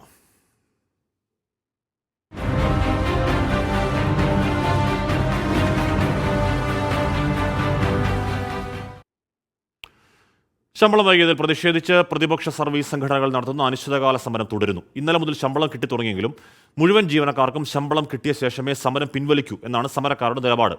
മുടങ്ങിയ ശമ്പളം പൂർണ്ണമായി നൽകാൻ നാളെ കൂടി എടുക്കുമെന്നാണ് ധനവകുപ്പ് പറയുന്നത്. എന്നാൽ ട്രഷറിയിൽ നിന്നും സേവിങ്സ് നിക്ഷേപം പിൻവലിക്കുന്നതിന് പരിധി വെച്ചിട്ടില്ല എന്ന് ധനവകുപ്പ് അറിയിച്ചു. ഒന്നാം പ്രവൃത്തി ദിവസം ശമ്പളം ലഭിക്കേണ്ടിയിരുന്ന 1 ലക്ഷത്തോളം പേരിൽ ഭൂരിഭാഗം ജീവനക്കാർക്കും ഇന്നലെ ശമ്പളം വിതരണം ചെയ്തു. ഇന്നലെ ശമ്പളം ലഭിച്ചവരിൽ ബാങ്ക് വഴി ശമ്പളം വാങ്ങുന്ന ജീവനക്കാർക്ക് മുഴുവൻ ശമ്പളത്തുകയും അക്കൗണ്ടിലെത്തി. ഇവർക്ക് പണം പിൻവലിക്കാൻ നിയന്ത്രണമില്ല. എംപ്ലോയി ട്രഷറി സേവിങ്സ് ബാങ്ക് അക്കൗണ്ടിൽ നിന്ന് ശമ്പളവും പെൻഷൻ ട്രഷറി സേവിങ്സ് ബാങ്ക് അക്കൗണ്ടിൽ നിന്നും പെൻഷനും പിൻവലിക്കുന്നവർക്കാണ് നിയന്ത്രണം. വാഗ്ദാന ലംഘനമാണ് സർക്കാർ നടത്തുന്നതെന്നും മുഴുവൻ ജീവനക്കാർക്കും ശമ്പളം കിട്ടിയ ശേഷം മാത്രമേ സമരം അവസാനിപ്പിക്കുകയുള്ളൂവെന്നും സെക്രട്ടേറിയറ്റ് എംപ്ലോയീസ് അസോസിയേഷൻ. സമാധാനപരമായിട്ടുള്ള മാർഗത്തിലൂടെയുള്ള സമര രൂപമാണ് ഞങ്ങൾ സ്വീകരിക്കുന്നത് എന്നുള്ളത് കൊണ്ടാണ് ഞങ്ങൾ ഈ അനിശ്ചിതകാല നിരാഹാര സത്യാഗ്രഹം തുടർന്നു കൊണ്ടുപോകുന്നതിന് തീരുമാനിച്ചിട്ടുള്ളത്.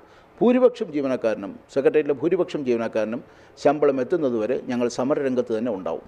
ഇന്നും നാളെയുമായി ബാക്കിയുള്ളവർക്ക് ശമ്പള വിതരണം ചെയ്യാനാണ് ധനവകുപ്പ് നീക്കം. ട്രഷറിയിലെ സ്ഥിര നിക്ഷേപങ്ങൾ പിൻവലിക്കുന്നതിന് തടസ്സമില്ല. സ്ഥിര നിക്ഷേപ തുക പിൻവലിക്കുന്നവർക്ക് ആ പണം ട്രഷറി സേവിങ്സ് ബാങ്ക് അക്കൗണ്ടിലേക്ക് മാറ്റിയ ശേഷം കൈമാറുന്നതാണ് രീതി. എന്നാൽ ട്രഷറി സേവിങ്സ് അക്കൗണ്ടിൽ നിന്നും പിൻവലിക്കാവുന്ന തുക 50,000 രൂപയായി നിയന്ത്രിച്ചത് കാരണം ചിലർക്ക് സ്ഥിര നിക്ഷേപം പിൻവലിക്കാൻ കഴിയാത്ത സാഹചര്യവും ഉണ്ടായി. 24 തിരുവനന്തപുരം. അതിനിടെ വരുന്ന വാർത്ത, പൂക്കോട് വെറ്റിനറി കോളേജിലെ ജെ സിദ്ധാർത്ഥന്റെ മരണത്തിൽ വീഴ്ച സംഭവിച്ചിട്ടില്ല എന്ന ഡീന്റെയും അസിസ്റ്റന്റ് വാർഡന്റെയും വിശദീകരണം VC തള്ളി. ഇരുവർക്കുമെതിരെ ഇന്ന് തന്നെ നടപടിക്ക് സാധ്യതയുണ്ട്. വിവരം അറിഞ്ഞതിന് പിന്നാലെ വിഷയത്തിൽ ഇടപെട്ടെന്നും ഹോസ്റ്റൽ വിദ്യാർത്ഥികളുമായി സംസാരിച്ചെന്നുമായിരുന്നു വിശദീകരണം. വിവരങ്ങളുമായി സജോ ദേവസ്വം. സജോ, അത് ദുർബലമായ വിശദീകരണമാണെന്ന് ആദ്യം മുതൽ തന്നെ ഡീൻ്റെ ഇടപെടലിൽ കാണുന്ന വാർത്ത ശ്രദ്ധിക്കുന്ന ആർക്കും മനസ്സിലാവുന്നതാണ്. ഇപ്പോൾ സെക്രട്ടേറിയറ്റിലേക്ക് നടത്തുന്ന KSU മാർച്ചിൽ സംഘർഷമുണ്ടായിരുന്നു. ഇതേ വിഷയത്തിലാണ് ഇതേ വിഷയത്തിൽ തന്നെയായിരുന്നു KSUവിൻ്റെ പ്രതിഷേധം. JS വിദ്യാർത്ഥിയുടെ മരണത്തിൽ കുറ്റക്കാരെ സംരക്ഷണ നടപടി അവസാനിപ്പിക്കുക തുടങ്ങിയ കാരണം ഉന്നയിച്ചുകൊണ്ടാണ് KSUവിൻ്റെ സമരം. പ്രകോപനമായി പ്രവർത്തകർ പോലീസിന് നേരെ നീങ്ങുകയാണ്. ജലപീരങ്കിക്ക് നേരെ പാഞ്ഞെടുക്കുന്ന പ്രവർത്തകരെ കണ്ടു. ജലപീരങ്കിക്ക് മുന്നിൽ നിന്ന് പ്രതിഷേധിച്ചാണ് KSU പ്രവർത്തകർ. ജലപീരങ്കി പ്രയോഗം ഉണ്ടായിട്ടില്ല എന്നാണ് തോന്നുന്നത്.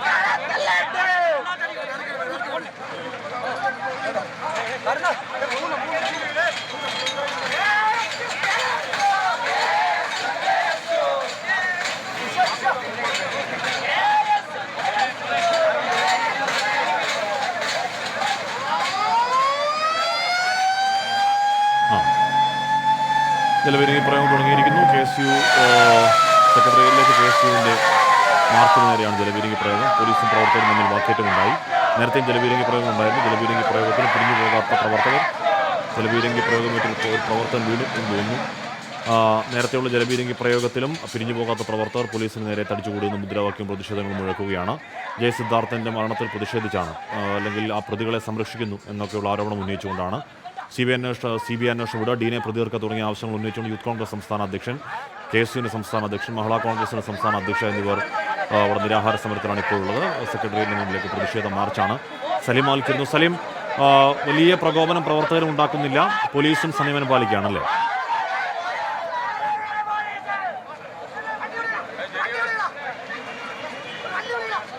ഹാഷ്മി, ഇപ്പോൾ KSU പ്രവർത്തകർ പാളയത്ത് നിന്ന് ആരംഭിച്ച് സെക്രട്ടേറിയറ്റിലേക്ക് വന്ന മാർച്ചാണ്. അത് ഇപ്പോൾ പ്രവർത്തകർക്ക് ജലപീരങ്കിയിൽ പരുക്കേൽക്കുന്ന സാഹചര്യം ഉണ്ട്. ചോരയൊലിപ്പിച്ചൊരു പ്രവർത്തകനെ ആശുപത്രിയിലേക്ക് കൊണ്ടുപോകുന്ന ദൃശ്യങ്ങൾ നമുക്ക് കാണാൻ കഴിയും. എന്തായാലും വലിയ നിലയിലുള്ള പ്രകോപനം പോലീസിന്റെ ഭാഗത്തു നിന്ന് ഒപ്പം തന്നെ പ്രവർത്തകരുടെ ഭാഗത്തു നിന്നും ഉണ്ടാകുന്നു എന്നുള്ളതാണ് ഇപ്പോൾ നമുക്ക് മനസ്സിലാക്കാൻ കഴിയുന്നത്. ഈ പ്രവർത്തകനെ, ഈ പരുക്കേറ്റ പ്രവർത്തകനെ ഇപ്പോൾ റോഡിന് നടുവിൽ കൊണ്ട് വന്ന് പ്രവർത്തകർ പ്രതിഷേധിക്കുന്ന ഒരു കാഴ്ച കൂടി നമുക്ക് കാണാൻ കഴിയും. പൂക്കോട് വെറ്റിനറി സർവകലാശാലയിൽ, പൂക്കോട് വെറ്റിനറി കോളേജിൽ സിദ്ധാർത്ഥിന്റെ മരണവുമായി ബന്ധപ്പെട്ടാണ് KSU സമരരംഗത്തേക്ക് കടന്നത്. ഇന്നലെ വയനാട് സർവകലാശാലയിലേക്ക് നടത്തിയ സമരത്തിൽ വലിയ പ്രശ്നങ്ങൾ പോലീസിന്റെ ഭാഗത്തുനിന്നുണ്ടായിരുന്നു. ആ അതിക്രമത്തിൽ പ്രതിഷേധിച്ച് സംസ്ഥാന വ്യാപകമായി KSU വിദ്യാഭ്യാസ ബന്ധു കൂടി ഇന്ന് ആഹ്വാനം ചെയ്തിരിക്കുന്ന ഒരു പശ്ചാത്തലം കൂടിയുണ്ട്. അതിനിടയിലാണ് സെക്രട്ടേറിയറ്റിലേക്ക് തിരുവനന്തപുരം ജില്ലാ കമ്മിറ്റിയുടെ നേതൃത്വത്തിൽ ഈ നിലയിലൊരു സമരം കൂടി ആഹ്വാനം ചെയ്തത്. അങ്ങനെ ഇന്ന് ഉച്ചയ്ക്ക് 1 മണിയോടുകൂടിയാണ് പ്രവർത്തകർ സെക്രട്ടേറിയറ്റിലേക്ക് മാർച്ചുമായി എത്തിയത്. പ്രവർത്തകർക്ക് നേരെ പോലീസ് 2 തവണ ഈ മാർച്ച് ആരംഭിച്ച് ആദ്യം യൂത്ത് കോൺഗ്രസിന്റെ സംസ്ഥാന അധ്യക്ഷനും KSUവിന്റെ സംസ്ഥാന അധ്യക്ഷനും മഹിളാ കോൺഗ്രസ് സംസ്ഥാന അധ്യക്ഷ ജബി മേത്തറും നിരാഹാരം ഇതേ വിഷയത്തിൽ കിടക്കുകയാണ്. ആ നിരാഹാര വേദിയിലേക്ക് പോയതിനു ശേഷം അവിടെ അഭിവാദ്യം അർപ്പിച്ചതിന് ശേഷമാണ് പ്രവർത്തകർ വീണ്ടും സെക്രട്ടേറിയറ്റിന്റെ ഈ സമര ഗേറ്റിന് മുൻപിലേക്ക് വന്നത്. ഇപ്പോൾ പ്രവർത്തകർ ഈ സെക്രട്ടേറിയറ്റിന്റെ മതിൽ ചാടിക്കടക്കാനുള്ള ശ്രമം നടത്തുകയാണ്. അങ്ങനെ വലിയ പ്രകോപനത്തിലേക്ക് KSU പ്രവർത്തകർ തിരിയുന്നു എന്നുള്ള കാഴ്ചയാണ് നമുക്ക് കാണാൻ കഴിയുന്നത്. ഒരു നേരിട്ട് KSU വേഴ്സസ് പോലീസ് എന്ന നിലയിലേക്ക് ഒരു ഫൈറ്റ് ഇപ്പോൾ നടക്കുന്നുണ്ട്. പ്രവർത്തകരും പോലീസും തമ്മിൽ ഏറ്റുമുട്ടലിന്റെ സാഹചര്യത്തിലേക്ക് കാര്യങ്ങൾ പോകുന്നതിന്റെ കാഴ്ച സെക്രട്ടേറിയറ്റിൽ നിന്ന് കാണാൻ കഴിയും. ആ നിലയിൽ വലിയ പ്രകോപനം പ്രവർത്തകരുടെ ഭാഗത്തു നിന്നുണ്ടാകുന്നു. പ്രവർത്തകർ സെക്രട്ടേറിയറ്റിന്റെ മതിൽ ചാടിക്കടക്കാനുള്ള ശ്രമം ഉൾപ്പെടെ നടത്തുന്നുണ്ട്. അവിടെ സംഘർഷം, പോലീസും KSU പ്രവർത്തകരും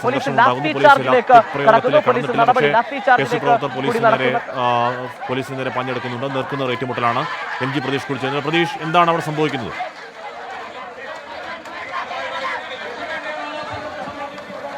ഹാഷ്മി, നിലവിൽ ഒരു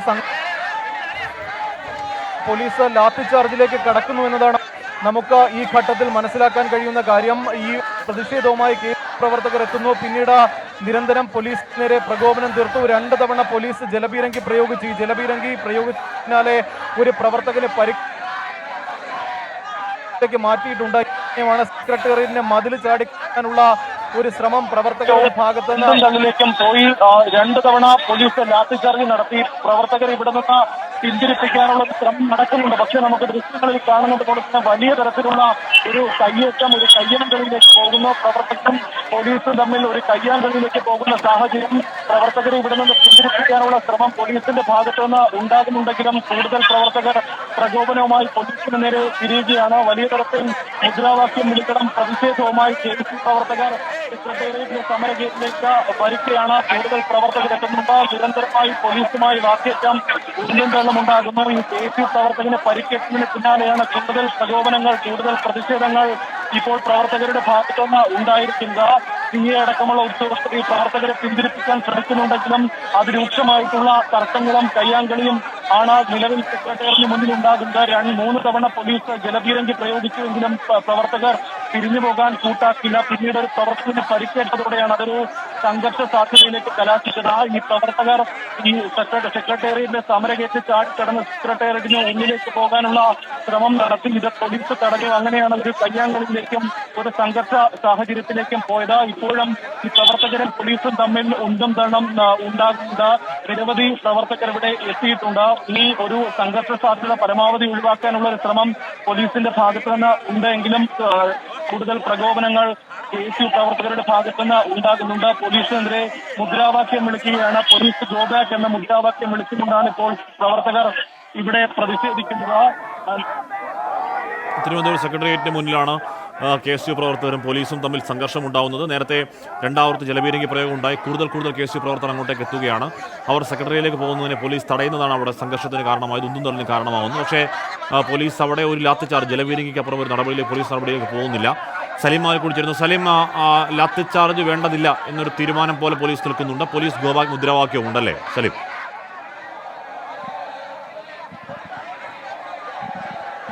ഹാഷ്മി, ഇപ്പോൾ പ്രവർത്തകർ ഒരു ഭാഗത്ത് നിന്ന് ഒരുപറ്റം പ്രവർത്തകർ ഇവിടേക്ക് MG റോഡിന്റെ പരിസരത്തേക്ക് നടുവിൽ വന്ന് ഈ റോഡ് ഉപരോധിക്കാനായി വരുന്നൊരു സാഹചര്യമുണ്ട്. അതേസമയം മറ്റു പ്രവർത്തകർ ഇപ്പോൾ വീണ്ടും സെക്രട്ടേറിയറ്റിലെ സമരഗേറ്റിന് മുൻപിലേക്ക് പോകുന്ന കാഴ്ചയും നമുക്ക് കാണാൻ കഴിയും. ആ നിലയിലേക്ക് സമരം മറ്റൊരു തലത്തിലേക്ക് പോകുന്നു എന്നുള്ളതാണ് പ്രധാനപ്പെട്ട കാര്യം. മാത്രമല്ല, സാധാരണഗതിയിൽ ഇവിടേക്ക് വരുന്ന സമരങ്ങൾ ആദ്യം ഈ പ്രവർത്തകർ പ്രകോപനവുമായി ബാരിക്കേഡിന് മുൻപിലേക്ക് പോവുകയും അതിനുശേഷം ഒരു ഉദ്ഘാടന സമ്മേളനമോ അതല്ലെങ്കിൽ ഏതെങ്കിലും ഒരു അഭിസംബോധന പ്രസംഗമോ ഉണ്ടാകും. അതിനുശേഷമാകും ഇത്തരത്തിലുള്ള മറ്റു നടപടികളിലേക്ക് പ്രവർത്തകർ കടക്കുക. പക്ഷേ ഇന്ന് അത്തരത്തിൽ ഒരു ഉദ്ഘാടന സമ്മേളനവും ഒരു പ്രസംഗത്തിനുമുള്ള സാധ്യത പോലും നൽകാതെ പോലീസ് ആദ്യം തന്നെ പ്രവർത്തകർക്ക് നേരെ ജലപീരങ്കി പ്രയോഗിക്കുകയായിരുന്നു.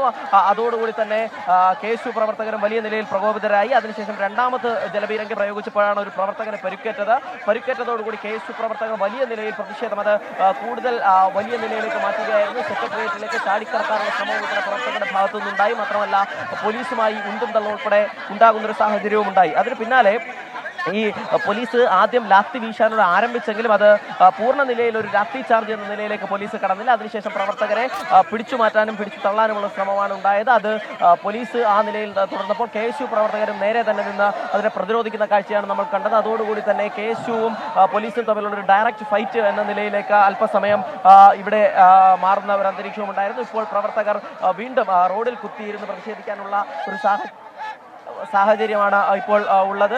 ആ നിലയിൽ വലിയ നിലയിലുള്ള ഒരു പ്രതിഷേധം. പ്രവർത്തകർ വീണ്ടും ഇവിടെ നിന്നും സെക്രട്ടേറിയറ്റിന്റെ പരിസരത്തേക്ക് പോകുന്ന ആ നിലയിൽ സംഘർഷാവസ്ഥയ്ക്ക് ഒരയവും വരാത്തൊരു സാഹചര്യം. പോലീസും പ്രവർത്തകരും തമ്മിൽ ഒരു വാക്കേറ്റം, സംഘർഷം എന്ന നിലയിലേക്ക് തന്നെ പോകുന്നു. കഴിഞ്ഞ 10 മിനിറ്റിലധികമായി ആ നിലയിൽ തന്നെ തുടരുകയാണ് പ്രവർത്തകർ.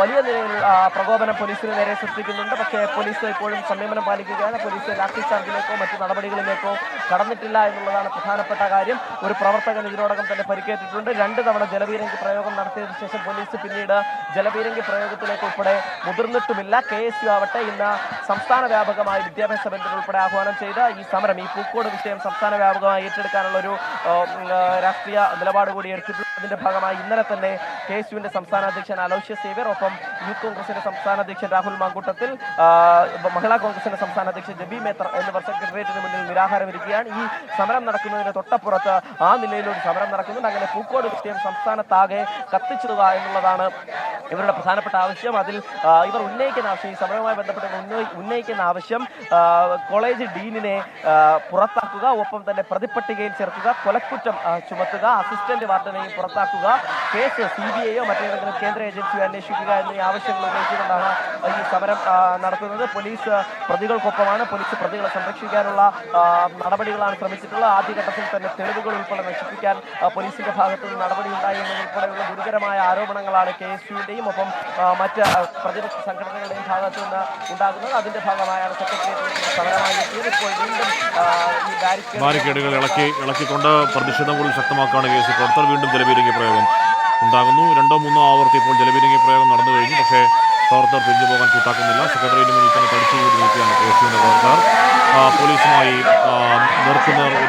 നേർക്കുനേർ ബലപ്രയോഗത്തിലെ KSU പ്രവർത്തകർ അല്പസമയം മുൻപ് പോകുന്നത് കണ്ടു. കൂടുതൽ സംഖ്യ KSU പ്രവർത്തകർ അങ്ങോട്ടേക്ക് എത്തിയിട്ടുണ്ട്. ഇത് സിദ്ധാർത്ഥന്റെ മരണത്തിൽ പ്രതിഷേധിച്ചുകൊണ്ട്, അല്ലെങ്കിൽ പ്രതികളെ സംരക്ഷിക്കാൻ നീക്കം നടക്കുന്നു എന്ന് ആരോപിച്ചുകൊണ്ട്, ഡീനെ പ്രതിയാക്കണം എന്നൊക്കെ ആരോപിച്ചുകൊണ്ടുള്ള KSUവിന്റെ സമരമാണ്, പ്രതിഷേധമാണ് സെക്രട്ടേറിയറ്റിന് മുന്നിൽ. സാധാരണഗതിയിൽ ഉദ്ഘാടനമൊക്കെ ഉണ്ടാവാറുണ്ടെങ്കിലും ഇത് ഉദ്ഘാടനത്തിന് പോലും സമയം കിട്ടില്ല. അതിനു മുമ്പ് ജലപീരങ്കി പ്രയോഗമൊക്കെ തുടങ്ങിയതാണ്. ഇപ്പോഴും പ്രവർത്തകരും പോലീസും തമ്മിൽ നേർക്കുനേർ വലിയ വാക്പോരുണ്ടാകുന്നു. ഒരു പ്രവർത്തകർ, 1-2 പ്രവർത്തകർക്ക് ഇപ്പോൾ പരിക്കുണ്ട്. പോലീസിൻ്റെ ലാത്തിയല്ല, പോലീസിൻ്റെ ഷീൽഡ് അടക്കം പിടിച്ചു വാങ്ങാനുള്ള നീക്കം ഇടയ്ക്കുണ്ടായിരുന്നു. പക്ഷേ അത്തരം പ്രവർത്തകരെ നേതാക്കൾ ഇടപെട്ട് മാറ്റുകയാണ്. അവിടെ വലിയ ഏറ്റുമുട്ടലിലേക്ക് കാര്യങ്ങൾ പോകുന്നില്ല. പക്ഷേ എപ്പോഴും ഒരു ഏറ്റുമുട്ടലിൻ്റെ സാഹചര്യത്തിലേക്ക് നിൽക്കുന്നു കാര്യങ്ങൾ. പലയാവർത്തി ജലപീരങ്കി പ്രയോഗം ഉണ്ടാകുന്നുണ്ട്. പോലീസും പ്രവർത്തകരും തമ്മിലൂടെ നേതാക്കൾ തമ്മിൽ സംസാരിക്കുകയാണ്. ഇടയ്ക്കിടയ്ക്ക് ഏറ്റുമുട്ടലുണ്ടാകും. നേതാക്കൾ ആ പ്രവർത്തകരെ അവിടുന്ന് മാറ്റുന്നു. റോഡ് വിരോധം, MG റോഡ് വിരോധം അടക്കം അവിടെ നടക്കുന്നുണ്ട്. അവിടെ ഒരു സംഘർഷഭരിത സാഹചര്യമില്ല എന്ന് പറയാൻ കഴിയില്ല. ഒരു പ്രവർത്തകന് പരിക്കേറ്റിരുന്നു. ആ പ്രവർത്തകനെ ആശുപത്രിയിലേക്ക് കൊണ്ടുപോയിട്ടുണ്ട് എന്നാണ് അറിയാൻ കഴിയുന്നത്. അവിടെ പോലീസുമായി ഒരു പ്രവർത്തകൻ ഒറ്റയ്ക്ക് പോലീസുമായി ഇടയ്ക്കിടയ്ക്ക് ഓരോരോ പ്രവർത്തകർ വന്ന് ഏറ്റുമുട്ടുകയാണ്. വലിയ സംഘർഷഭരിത സാഹചര്യത്തിലെ കാര്യങ്ങൾ പോകുമെന്ന് അറിയില്ല. എന്തായാലും ഇത്ര സമയമായിട്ടും ലാത്തി പ്രയോഗം എന്നുള്ളതിലേക്ക് പോലീസ് കടന്നിട്ടില്ല. ലാത്തി പ്രയോഗിച്ചിട്ടില്ല. ജലപീരങ്കി പ്രയോഗം മാത്രമാണ്. നമ്മൾ നേരത്തെ ഓർമ്മയുണ്ട് യൂത്ത് കോൺഗ്രസിൻ്റെ ഒരു സമരം രാഹുൽ മാങ്കൂട്ടത്തിൽ, ആ പ്രതിയായ രാഹുൽ മാങ്കൂട്ടത്തിൽ അറസ്റ്റിലേക്ക് എത്തിയ ഒരു സമരത്തിലൊക്കെയും അങ്ങനെ വലിയ പ്രകോപനങ്ങൾക്ക് വശമതരാകാൻ നിൽക്കുകയായിരുന്നു പോലീസ്. ഇക്കുറിയും നിർദ്ദേശം ലാത്തി ചാർജ് വേണ്ട എന്ന നിർദ്ദേശം കിട്ടിയിട്ടുണ്ട് എന്ന മട്ടിൽ നിസ്സംഗരായി അല്ലെങ്കിൽ നിൽക്കുകയാണ് പോലീസ്. അവിടെ MG പ്രതീക്ഷ MG റോഡ് ഉപരോധം തുടരുകയാണോ? ഈ സമരം എത്ര സമയം തുടരും എന്നാണ് കരുതേണ്ടത്? പ്രതീക്ഷ, KSU പ്രവർത്തകരുടെ ഭാഗത്ത് നിന്ന് ഉണ്ടാകുന്നത്, കാരണം പോലീസ് ജലപീരങ്കി പ്രയോഗിച്ചിട്ടും പ്രവർത്തകർ പിന്തിരിഞ്ഞു പോകാൻ കൂട്ടാക്കിയിട്ടില്ല. നിരന്തരം പോലീസുമായി വാക്കേറ്റവും ഒരു ഉന്തും തള്ളും KSU പ്രവർത്തകരുടെ ഭാഗത്ത് നിന്ന് ഉണ്ടാകുന്നുണ്ട്. 3 തവണയാണ് ഈ പ്രവർത്തകരെ പിന്തിരിപ്പിക്കാൻ പോലീസ് ജലപീരങ്കി പ്രയോഗിച്ചത്. പക്ഷേ സെക്രട്ടേറിയറ്റിനുള്ളിലേക്ക് തള്ളിക്കയറാനുള്ള ഈ സമര ഗേറ്റിന് മുന്നിൽ പ്രവർത്തകർ മുദ്രാവാക്യം വിളിക്കുകയാണ്. സിദ്ധാർത്ഥിന് നീതി ലഭിക്കണമെന്നും ഒപ്പം ഈ പോലീസിന്റെ കഴിഞ്ഞ ദിവസം ഇപ്പോഴുണ്ടായ പോലീസ് നടപടിയിൽ പ്രതിഷേധവുമാണ് ഇപ്പോൾ KSU പ്രവർത്തകർ ഇവിടെ ചൂണ്ടിക്കാണിക്കുന്നത്. പോലീസ് ഗോ ബാക്ക് എന്ന മുദ്രാവാക്യം വിളിച്ചുകൊണ്ടാണ് ഇപ്പോൾ സെക്രട്ടേറിയറ്റിൽ KSU പ്രവർത്തകർ പ്രതിഷേധിക്കുന്നത്.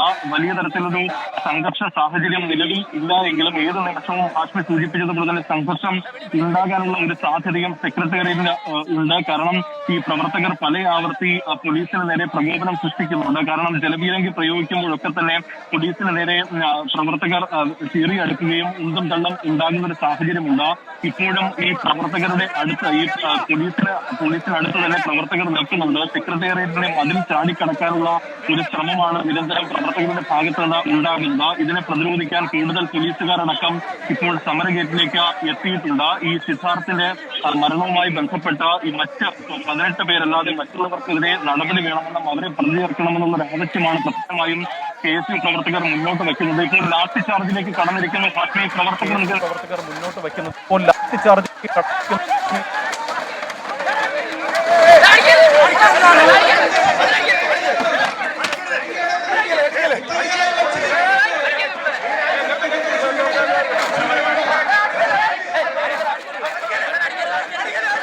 ഇപ്പോൾ പോലീസും പ്രവർത്തകരും തമ്മിൽ ഒരു കയ്യാങ്കളിയിലേക്ക് പോകുന്ന ഒരു സാഹചര്യം. നേരത്തെ തന്നെ ഈ പലതവണ ലാത്തി ചാർജിനുള്ള ഒരു സാഹചര്യം ഉണ്ടായിരുന്നെങ്കിലും പോലീസ് സംയമനം പാലിച്ചിരുന്നു. പക്ഷേ ഇപ്പോൾ ഒരു ലാസ്റ്റ് ചാർജിലേക്ക് കടന്നിരിക്കുന്നത്. പക്ഷേ അത് വലിയ തരത്തിലൊരു ഒരു പ്രതിരോധം അല്ലെങ്കിൽ അത്തരത്തിലൊരു നടപടി പോലീസിന്റെ ഭാഗത്ത് നിന്ന് ഉണ്ടായിട്ടില്ല. പരമാവധി ഒരു സംയമനം പാലിച്ചു തന്നെയാണ് പോലീസ് നിൽക്കുന്നത്. പക്ഷേ പ്രവർത്തകർ പിന്തിരിഞ്ഞു പോകാൻ കൂട്ടാക്കുന്നില്ല. കൂടുതൽ പ്രവർത്തകർ സെക്രട്ടേറിയറ്റിലേക്ക് എത്തുന്നു എന്നതാണ് നമുക്ക് മനസ്സിലാക്കാൻ കഴിയുന്ന കാര്യം. ഇപ്പോഴും ഈ MG റോഡിൽ പ്രവർത്തകരും പോലീസും തമ്മിലൊരു പ്രതിഷേധ സാഹചര്യം, ഒരു സംഘർഷ സാഹചര്യം നിലനിൽക്കുന്നുണ്ട്.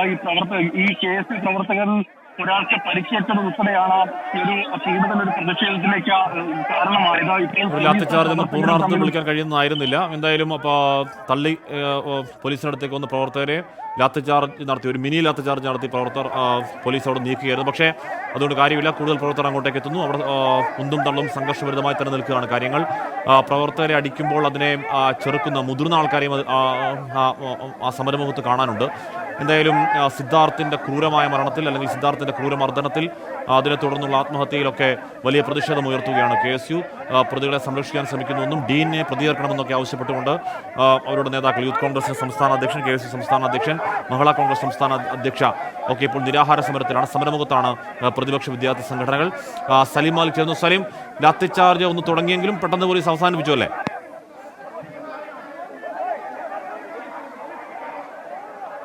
ഹാഷ്മി, ആദ്യഘട്ടത്തിൽ ഒരു ലാത്തി ചാർജിലേക്ക് പോലീസ് നീങ്ങാൻ ഒരുങ്ങിയതാണ്. പക്ഷേ പൂർണ്ണാർത്ഥത്തിൽ ലാത്തി ചാർജിലേക്ക് പോലീസ് ഇപ്പോഴും കടന്നിട്ടില്ല. പോലീസ് പരമാവധി പ്രവർത്തകരെ നിയന്ത്രിക്കാനുള്ള ശ്രമമാണ്. അതേസമയം പ്രവർത്തകരുടെ ഭാഗത്തുനിന്ന് നിരന്തരമായ പ്രകോപനം ഉണ്ടാകുന്നുണ്ട്.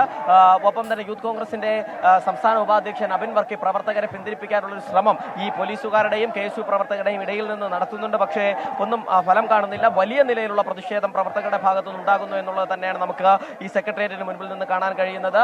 അത് സിദ്ധാർത്ഥിന്റെ മരണത്തിൽ ഇവരുടെ പ്രധാനപ്പെട്ട ആവശ്യം ഡീനിനെ പുറത്താക്കുക, ഡീൻ സ്ഥാനത്ത് നിന്ന് പുറത്താക്കുക, അതിനോടൊപ്പം തന്നെ കൊലക്കുറ്റം ഡീനിനെതിരെ ചുമത്തുക എന്നുള്ളതാണ് പ്രധാനപ്പെട്ട ആവശ്യം. മാത്രമല്ല ഈ കേസിൽ നിന്നും പോലീസ് അന്വേഷണം പോലീസിൽ നിന്ന് മാറ്റി അതിനു പകരം CBI അന്വേഷണം ഏൽപ്പിക്കുക എന്നതുൾപ്പെടെയുള്ള ആവശ്യങ്ങളാണ് പ്രവർത്തകരുടെ ഭാഗത്തുനിന്ന് ഉണ്ടാകുന്നത്. ഇപ്പോൾ പ്രവർത്തകരും പോലീസും ഈ നേതാക്കന്മാർ, യൂത്ത് കോൺഗ്രസിന്റെ നേതാക്കന്മാർ ഇവിടേക്ക് ഇടപെട്ട് പോലീസുകാരെ ഒരു ഭാഗത്തേക്കും ഒപ്പം തന്നെ പ്രവർത്തകരെ മറ്റൊരു ഭാഗത്തേക്കും പിന്തിരിപ്പിച്ചിട്ടുണ്ട്. നിലവിൽ ഒരല്പം സംഘർഷത്തിന് അയവ് വന്നിട്ടുണ്ട്. കഴിഞ്ഞ കുറേ സമയമായി യൂത്ത് കോൺഗ്രസുകാരും ഒപ്പം പോലീസുകാരും തമ്മിൽ പരസ്പരം ഒരു കയ്യാങ്കളിയിലേക്ക്, പിടിച്ചു തള്ളലിലേക്കൊക്കെ പോയത് നമ്മൾ കണ്ടതാണ്. അതിനുശേഷം ഇപ്പോൾ യൂത്ത് കോൺഗ്രസിന്റെ നേതാക്കൾ ഇവിടേക്ക്, സമരവേദിയിൽ നിന്ന് യൂത്ത് കോൺഗ്രസിന്റെ നേതാക്കൾ ഇവിടേക്ക് എത്തി.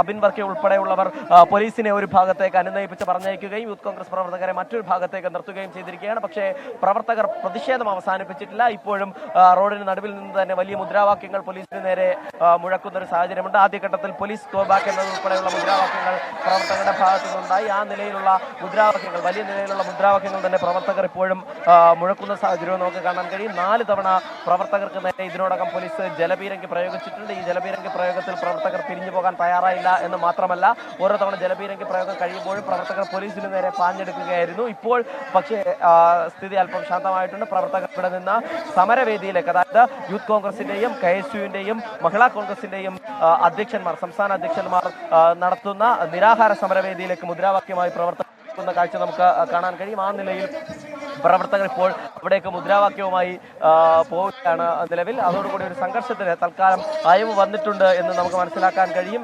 അബിൻ വർക്കി, യൂത്ത് കോൺഗ്രസിന്റെ സംസ്ഥാന ഉപാധ്യക്ഷൻ അബിൻ വർക്കിയാണ് പ്രവർത്തകരെ പിന്തിരിപ്പിക്കാൻ ഇവിടെ മുൻകൈ എടുക്കുന്നത് എന്നുള്ളതാണ്. ഇപ്പോൾ മറ്റു പ്രവർത്തകർ ഇവിടെ നിന്ന് മുദ്രാവാക്യവുമായി സമരവേദിയിലേക്ക് പോയിട്ടുണ്ട്. ഏതായാലും തൽക്കാലം KSUവിൽ നിന്ന് നടത്തിയ സമര സെക്രട്ടേറിയറ്റിന് മുൻപിൽ നിന്നും അവർ പിരിഞ്ഞു പോകുന്നു എന്നാണ് നമുക്ക് മനസ്സിലാക്കാൻ കഴിയുന്നത്. പക്ഷേ യൂത്ത് കോൺഗ്രസിന്റെ പ്രതിഷേധം ഇതേ വിഷയത്തിൽ നാളെ ഉണ്ടാകും എന്ന് ഇതിനോടകം സംസ്ഥാന നേതൃത്വം അറിയിച്ചിട്ടുണ്ട്. മഹിളാ കോൺഗ്രസിന്റെയും പ്രതിഷേധം ഉണ്ടാകും. അത് ഏതാദ്യം നടത്തണം. സെക്രട്ടേറിയറ്റ് നടയിൽ KSUവിന്റെ പ്രതിഷേധ മാർച്ച് തുടരുകയാണ്. ഇപ്പോഴും പ്രവർത്തകർ കൂടി നിൽക്കുന്നു. പോലീസ് ആക്ഷൻ പലയാവർത്തി ഉണ്ടായെങ്കിലും പ്രവർത്തകർ പിരിഞ്ഞു പോകാൻ കൂട്ടാക്കുന്നില്ല. വളരെ പെട്ടെന്ന് തിരികെ എത്താം. വെൽക്കം ബാക്ക് പ്രിയപ്പെട്ട പ്രേക്ഷകരെ. സമയം 1 മണി കഴിഞ്ഞ് 56 മിനിറ്റ് 49 സെക്കൻഡാണ്. കുറേയധികം വാർത്തകൾ ഇപ്പോഴും ഇനി ബാക്കിയാണ്. പക്ഷേ അതിനു മുമ്പ് നമുക്ക് മാർക്കറ്റ് വ്യൂവിലേക്കൊന്ന് പോകണം. സൂര്യശ്രീ ചേരുന്നുണ്ട്. സൂര്യശ്രീയിലേക്ക്. DBFS മാർക്കറ്റ് വ്യൂ സമർപ്പിക്കുന്നത് DBFS wealth management and non banking finance.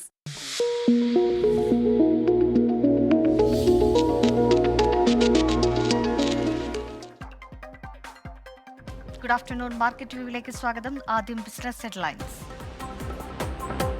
നഷ്ടത്തിൽ വ്യാപാരം തുടർന്ന് ഇന്ത്യൻ ഓഹരി വിപണി. സെൻസെക്സ് 200 പോയിന്റ് താഴ്ന്നു. നിഫ്റ്റി 22,380 താഴെ വ്യാപാരം തുടരുന്നു. IT ഓഹരികളിൽ കനത്ത വിൽപ്പന സമ്മർദ്ദം. സ്വർണ്ണവില വീണ്ടും സർവകാല റെക്കോർഡിൽ. പവന് 560 രൂപ വർദ്ധിച്ച് 1 പവൻ സ്വർണത്തിന്റെ വിപണി വില 47,560 രൂപയിലെത്തി. ഗ്രാമിന് 70 രൂപ ഉയർന്ന് 5,945 രൂപയായി. വില വർധനയ്ക്ക് കാരണം രാജ്യാന്തര വിപണിയിലെ വിലക്കയറ്റം. ഇന്ത്യയുമായുള്ള നയതന്ത്ര സംഘർഷം തുടരുന്നതിനിടെ ചൈനയുമായി സുപ്രധാന പ്രതിരോധ കരാറിൽ ഏർപ്പെട്ട് മാലദ്വീപ്. ചൈന സൗജന്യമായി സൈനിക സഹായം ലഭ്യമാക്കും. നീക്കം ഇരു രാജ്യങ്ങളും തമ്മിലുള്ള ഉഭയകക്ഷി ബന്ധം ശക്തമാക്കുന്നതിന്റെ ഭാഗമായി. ഇന്ത്യയിലെ തൊഴിലില്ലായ്മ നിരക്ക് കുറഞ്ഞു. 2023 തൊഴിലില്ലായ്മ 3.1% കുറഞ്ഞെന്ന് ദേശീയ സ്റ്റാറ്റിസ്റ്റിക്കൽ ഓഫീസ്. തൊഴിൽ വിപണിയിലെ തുടർച്ചയായ പുരോഗതി നേട്ടമായെന്ന് വിലയിരുത്തൽ. ഇന്ത്യയിലെ ആദ്യ കോൾ ഗസ്താഫ് റൈഫിൾ പ്ലാന്റ് റിലയൻസ് മെഡ് സിറ്റിയിൽ. ഹരിയാനയിൽ പ്ലാന്റ് നിർമ്മിക്കുന്നതിനായി ഇരു കമ്പനികളും തമ്മിൽ കരാറിൽ ഒപ്പുവെച്ചു. തുടക്കമായത് ഇന്ത്യയിലെ ആദ്യത്തെ പൂർണ്ണ വിദേശ ഉടമസ്ഥതയിലുള്ള പ്രതിരോധ ഉൽപാദന കേന്ദ്രത്തിന്. ഇനി മാർക്കറ്റ് അനാലിസിസിലേക്കാണ്. 4 ദിവസത്തെ വിജയപരമ്പര തകർത്ത ഇന്ത്യൻ ഓഹരി വിപണി നിലവിൽ നഷ്ടത്തിലാണ് വ്യാപാരം തുടരുന്നത്. ഇന്ത്യൻ ബെഞ്ച് മാർക്ക് സൂചികളിലൊക്കെ തന്നെ ഒരു വിൽപ്പന സമ്മർദ്ദം പ്രകടമാണ്. ഇന്ന് IT ഓഹരികളിലാണ് ഏറ്റവും കൂടുതൽ ഒരു ഇടിവുണ്ടായിരിക്കുന്നത്. ഏകദേശം 1.5% നഷ്ടമാണ് ഉണ്ടായത്. അതേസമയം തന്നെ ഓട്ടോ, പൊതുമേഖല, ബാങ്ക്, റിയൽറ്റി സൂചികളിലൊക്കെ തന്നെ ഒരു നേരിയ ഒരു നേട്ടം പ്രകടമാണ്. ഏറ്റവും കൂടുതൽ നഷ്ടമുണ്ടായത് IT ഓഹരികളാണെന്ന് തന്നെ പറയാം. ഇനി നിലവിലെ സൂചികളിലേക്ക് പോവുകയാണെങ്കിൽ നാഷണൽ സ്റ്റോക്ക് എക്സ്ചേഞ്ചിന്റെ സൂചികയായ നിഫ്റ്റി നിലവിലൊരു ഇടിവിലാണ് വ്യാപാരം തുടരുന്നത്. 37 പോയിന്റ് ഇടിവിൽ 22,367 പോയിന്റിലാണ് നിലവിൽ വ്യാപാരം നടക്കുന്നത്. പക്ഷേ ആദ്യകാല നഷ്ടങ്ങളെയൊക്കെ ഒരു പക്ഷേ വിപണി ഒരുപക്ഷെ ഓവർകം ചെയ്തെന്ന് തോന്നുന്നു. കാരണം ഏറ്റവും ലോവസ്റ്റ് ആയിട്ടുള്ള പോയിന്റ് 22,269 പോയിന്റാണ്. അതിൽ നിന്നൊക്കെ കരകയറി നിലവിൽ 22,367 എന്ന നിലവിലാണ് നിഫ്റ്റി 50യിൽ ഇപ്പോൾ വ്യാപാരം നടക്കുന്നത്. നിഫ്റ്റി ബാങ്കിൽ ഒരു പോസിറ്റീവ് ഉണർവുണ്ട്. നിഫ്റ്റി ബാങ്കിൽ 122 പോയിന്റ് ഉണർവിൽ 47,579 പോയിന്റിലാണ് നിഫ്റ്റി ബാങ്കിൽ നിലവിൽ വിൽപ്പന നടക്കുന്നത്. പക്ഷേ നിഫ്റ്റി ഫിനാൻഷ്യൽ സർവീസസിൽ ഒരു നെഗറ്റീവ് മോഡാണ്. 39 പോയിന്റ് ഇടിവിൽ 20,888 പോയിന്റിലാണ് നിഫ്റ്റി ഫിനാൻഷ്യൽ സർവീസസിൽ വ്യാപാരം നടക്കുന്നത്. നമ്മൾ രാവിലെ സൂചിപ്പിച്ച പോലെ തന്നെ ആഗോള മേഖലകളിലൊക്കെ തന്നെ ഉണ്ടായ ഒരു ഇടിവ് അല്ലെങ്കിൽ ഒരു നെഗറ്റീവ് സാധ്യതകളൊക്കെ തന്നെ ഇന്ന് ഇന്ത്യൻ ഓഹരി വിപണിയെ സ്വാധീനിച്ചു എന്ന് തന്നെ പറയാം. ഇനി ബോംബെ സ്റ്റോക്ക് എക്സ്ചേഞ്ചിലേക്ക് പോവുകയാണെങ്കിൽ നിഫ്റ്റിയെ സംബന്ധിച്ച് ബോംബെ സ്റ്റോക്ക് എക്സ്ചേഞ്ചിലാണ് ഏറ്റവും കൂടുതൽ ഇടിവുണ്ടായിരിക്കുന്നത്. സെൻസെക്സ് ആണ് ഇന്ന് ഏറ്റവും കൂടുതൽ ഒരു വലിയൊരു ഇടിവിലേക്ക് പോയിരിക്കുന്നതെന്ന് തന്നെ പറയാം. സെൻസെക്സിൽ നിലവിൽ 141 പോയിന്റ് ഇടിവാണ്. 73,735 പോയിന്റിലാണ് നിലവിൽ സെൻസെക്സിൽ വ്യാപാരം നടക്കുന്നത്. എന്തായാലും ആഗോള മേഖലകളിലൊക്കെ തന്നെ ഉണ്ടായ ഒരു ഇടിവ് ഇന്ന് ഇന്ത്യൻ ഓഹരി വിപണിയിലും നിലവിൽ പ്രകടമായി തന്നെ ഇരിക്കുകയാണ്. പക്ഷേ വരും മണിക്കൂറിലൊക്കെ തന്നെ മാറ്റം ഉണ്ടാകാം. വിപണിയിൽ ചാഞ്ചാട്ടം ഉണ്ടായേക്കാം. ഒരു പക്ഷേ ഇന്നും വീണ്ടും ഒരു റെക്കോർഡിലെത്തുമോ എന്നൊന്നും നമുക്ക് പ്രവചിക്കാനാവില്ല. എന്തായാലും അങ്ങനെ തന്നെ പ്രതീക്ഷിക്കാം. ഇനി മാർക്കറ്റ് വ്യൂവിൽ ഒരു അതിഥിയാണ്. DBFSന്റെ എക്സിക്യൂട്ടീവ് ഡയറക്ടറായ പോൾ തോമസ് ആണ് മാർക്കറ്റ് വ്യൂവിൽ അതിഥിയായെത്തുന്നത്. Good afternoon Sri Paul Thomas. Market ഒരു നഷ്ടത്തിൽ തന്നെ തുടരുകയാണ്. പക്ഷെ രാവിലെ ഉണ്ടായിരുന്ന ഒരു ആദ്യകാല മണിക്കൂറിലൊക്കെ ഉണ്ടായിരുന്ന ഒരു വലിയ നഷ്ടത്തെയൊക്കെ തന്നെ ഓവർകം ചെയ്തു എന്ന് തോന്നുന്നു. എന്തായിരിക്കും ഒരു വലിയ നഷ്ടത്തിന് കാരണം? ഈ ഒരു നഷ്ടം പിന്തുടരാനുള്ള സാധ്യതയുണ്ടോ മാർക്കറ്റിൽ? Good afternoon. മാർക്കറ്റിൽ ഇന്ന് സത്യം പറഞ്ഞാൽ ഇന്ന് മാർക്കറ്റ് ഒരു വോളറ്റൈൽ മാർക്കറ്റായിട്ടാണ് നിൽക്കുന്നത്. മാർക്കറ്റ് ഓപ്പൺ ചെയ്തപ്പോൾ തന്നെ ചെറിയ നെഗറ്റീവിലായിരുന്നു. അതിനുശേഷം 22,269 ലെവലിലേക്ക് നിഫ്റ്റി താന്നു. അത് കഴിഞ്ഞ് തിരിച്ച് 140 പോയിന്റോളം കയറി 22,416 എന്നുള്ള ഒരു ഹൈ ഇൻട്രാഡേ ഹൈ എടുത്തു. വീണ്ടും താണു. ഇങ്ങനെ അങ്ങോട്ടും ഇങ്ങോട്ടും കയറിയും ഇറങ്ങി ഒരു വോളറ്റൈൽ മാർക്കറ്റായിട്ടാണ് ഇന്ന് നിൽക്കുന്നത്. പ്രത്യേകിച്ച് ഒരു ട്രെൻഡ് ഒന്നും മാർക്കറ്റിന് കാണിക്കുന്നില്ല ഇന്നത്തെ ദിവസം. കഴിഞ്ഞ ദിവസങ്ങളിലൊക്കെ ഒരു കയറ്റത്തിൻ്റെ ഒരു ട്രെൻഡിലാണ് നിന്നിരുന്നത്. എന്നാൽ ഇന്ന് പ്രത്യേകിച്ച് ഒരു ട്രെൻഡൊന്നും ഇല്ലാതെ മാർക്കറ്റ് എന്നാൽ തിരിഞ്ഞു എന്ന് പറയാനും പറ്റില്ല. ഇത് മാർക്കറ്റിൽ ഉണ്ടാകുന്ന ഒരു പ്രത്യേക സാഹചര്യമാണ്. അതായത് മാർക്കറ്റിൽ ബുൾസും ബയേഴ്സും ഒരുപോലെ സ്ട്രോങ് ആയി നിൽക്കുന്ന ചില സന്ദർഭങ്ങളിൽ ബുൾസ് മാർക്കറ്റ് പിടിച്ച് മേളിലോട്ട് കയറ്റും, അതുപോലെ ബയേഴ്സ് തിരിച്ച് അവർ സെല്ല് ചെയ്ത് താഴ്ത്തും. ഒരു ട്രെൻഡ് രൂപപ്പെടാൻ സാധിക്കുന്നില്ല. ചിലപ്പോൾ ഇത് 1-2 ദിവസം ചിലപ്പോൾ ഇത് കണ്ടിന്യൂ ചെയ്യാനുള്ള സാധ്യതയുണ്ട് മാർക്കറ്റിൽ. എന്നാൽ ഇൻഡിവിജ്വൽ സ്ക്രിപ്പുകളിൽ മാർക്കറ്റിൽ നല്ല മൂവ്മെൻറ്റ് വരുന്നുണ്ട്. ടാറ്റ ഇൻവെസ്റ്റ്മെൻറ്റ് ഇന്ന് 5% ഉയർന്നാണ് നിൽക്കുന്നത്. അതുപോലെ ബാങ്കിങ് ഷെയറുകൾ, പ്രത്യേകിച്ച് പബ്ലിക് സെക്ടർ ബാങ്കുകൾ, Indian overseas bank, Punjab national bank, union bank ഒക്കെ നന്നായിട്ട് ഉയർന്നാണ് നിൽക്കുന്നത്. കേരളത്തിൽ നിന്നുള്ള CSB ബാങ്ക് 6% ഉയർന്നാണ് നിൽക്കുന്നത്. അങ്ങനെ ഇൻഡിവിജ്വൽ സ്ക്രിപ്പുകളിൽ നല്ല മൂവ്മെൻറ്റുകൾ കാണിക്കുന്നുണ്ട്. നന്ദി. ശ്രീ പോൾ തോമസ് ആണ് മാർക്കറ്റ് വ്യൂവിൽ അതിഥിയായി എത്തിയത്. ഏതായാലും വിപണിയിൽ ഒരു ചാഞ്ചാട്ടം പ്രകടമാണ്, ഒരു ബിയറിഷ് ബുള്ളിഷ് കോമ്പറ്റീഷൻ തന്നെ പ്രകടമാണ് എന്ന് തന്നെ പറയാം. മാർക്കറ്റ് വ്യൂവിന്റെ ക്ലോസിംഗ് ബെല്ലുമായി ഇനി 4:45 കാണാം. ഇനി ഗുഡ് ആഫ്റ്റർനൂൺ വിത്ത് ഹാഷ്മി തുടരും.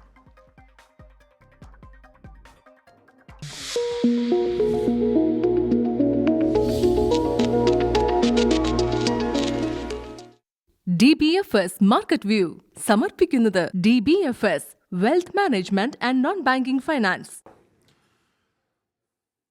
Thank you Suryasree. സമയം 2 മണി കഴിഞ്ഞ് 2 മിനിറ്റ് 57 സെക്കൻഡാണ്. കുറേയധികം വാർത്തകൾ ബാക്കിയാണ്. അതിനിടയിൽ ഷാജി പൊയ്കൽ പറയുന്നുണ്ട്, ഇനി മാർച്ചിൽ പോകുന്നവർ സോപ്പുമായി പോവുക, കുളിച്ചു തിരിച്ച് വീട്ടിൽ വരാമല്ലോ എന്ന് പറയുന്നുണ്ട്.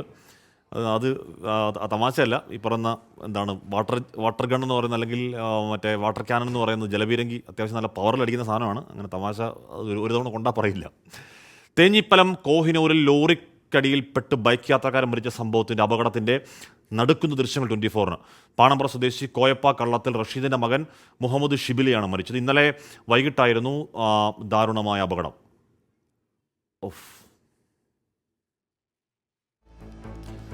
ഷഹദ് റഹ്മാനാണ് ആ വാർത്തയുടെ വിവരങ്ങൾ വെച്ചിരുന്നത്. ഷഹദ്, അപകടം എങ്ങനെ ഉണ്ടായി എന്ന ആ ദൃശ്യങ്ങളിൽ നിന്ന് വളരെ വ്യക്തമാണ്.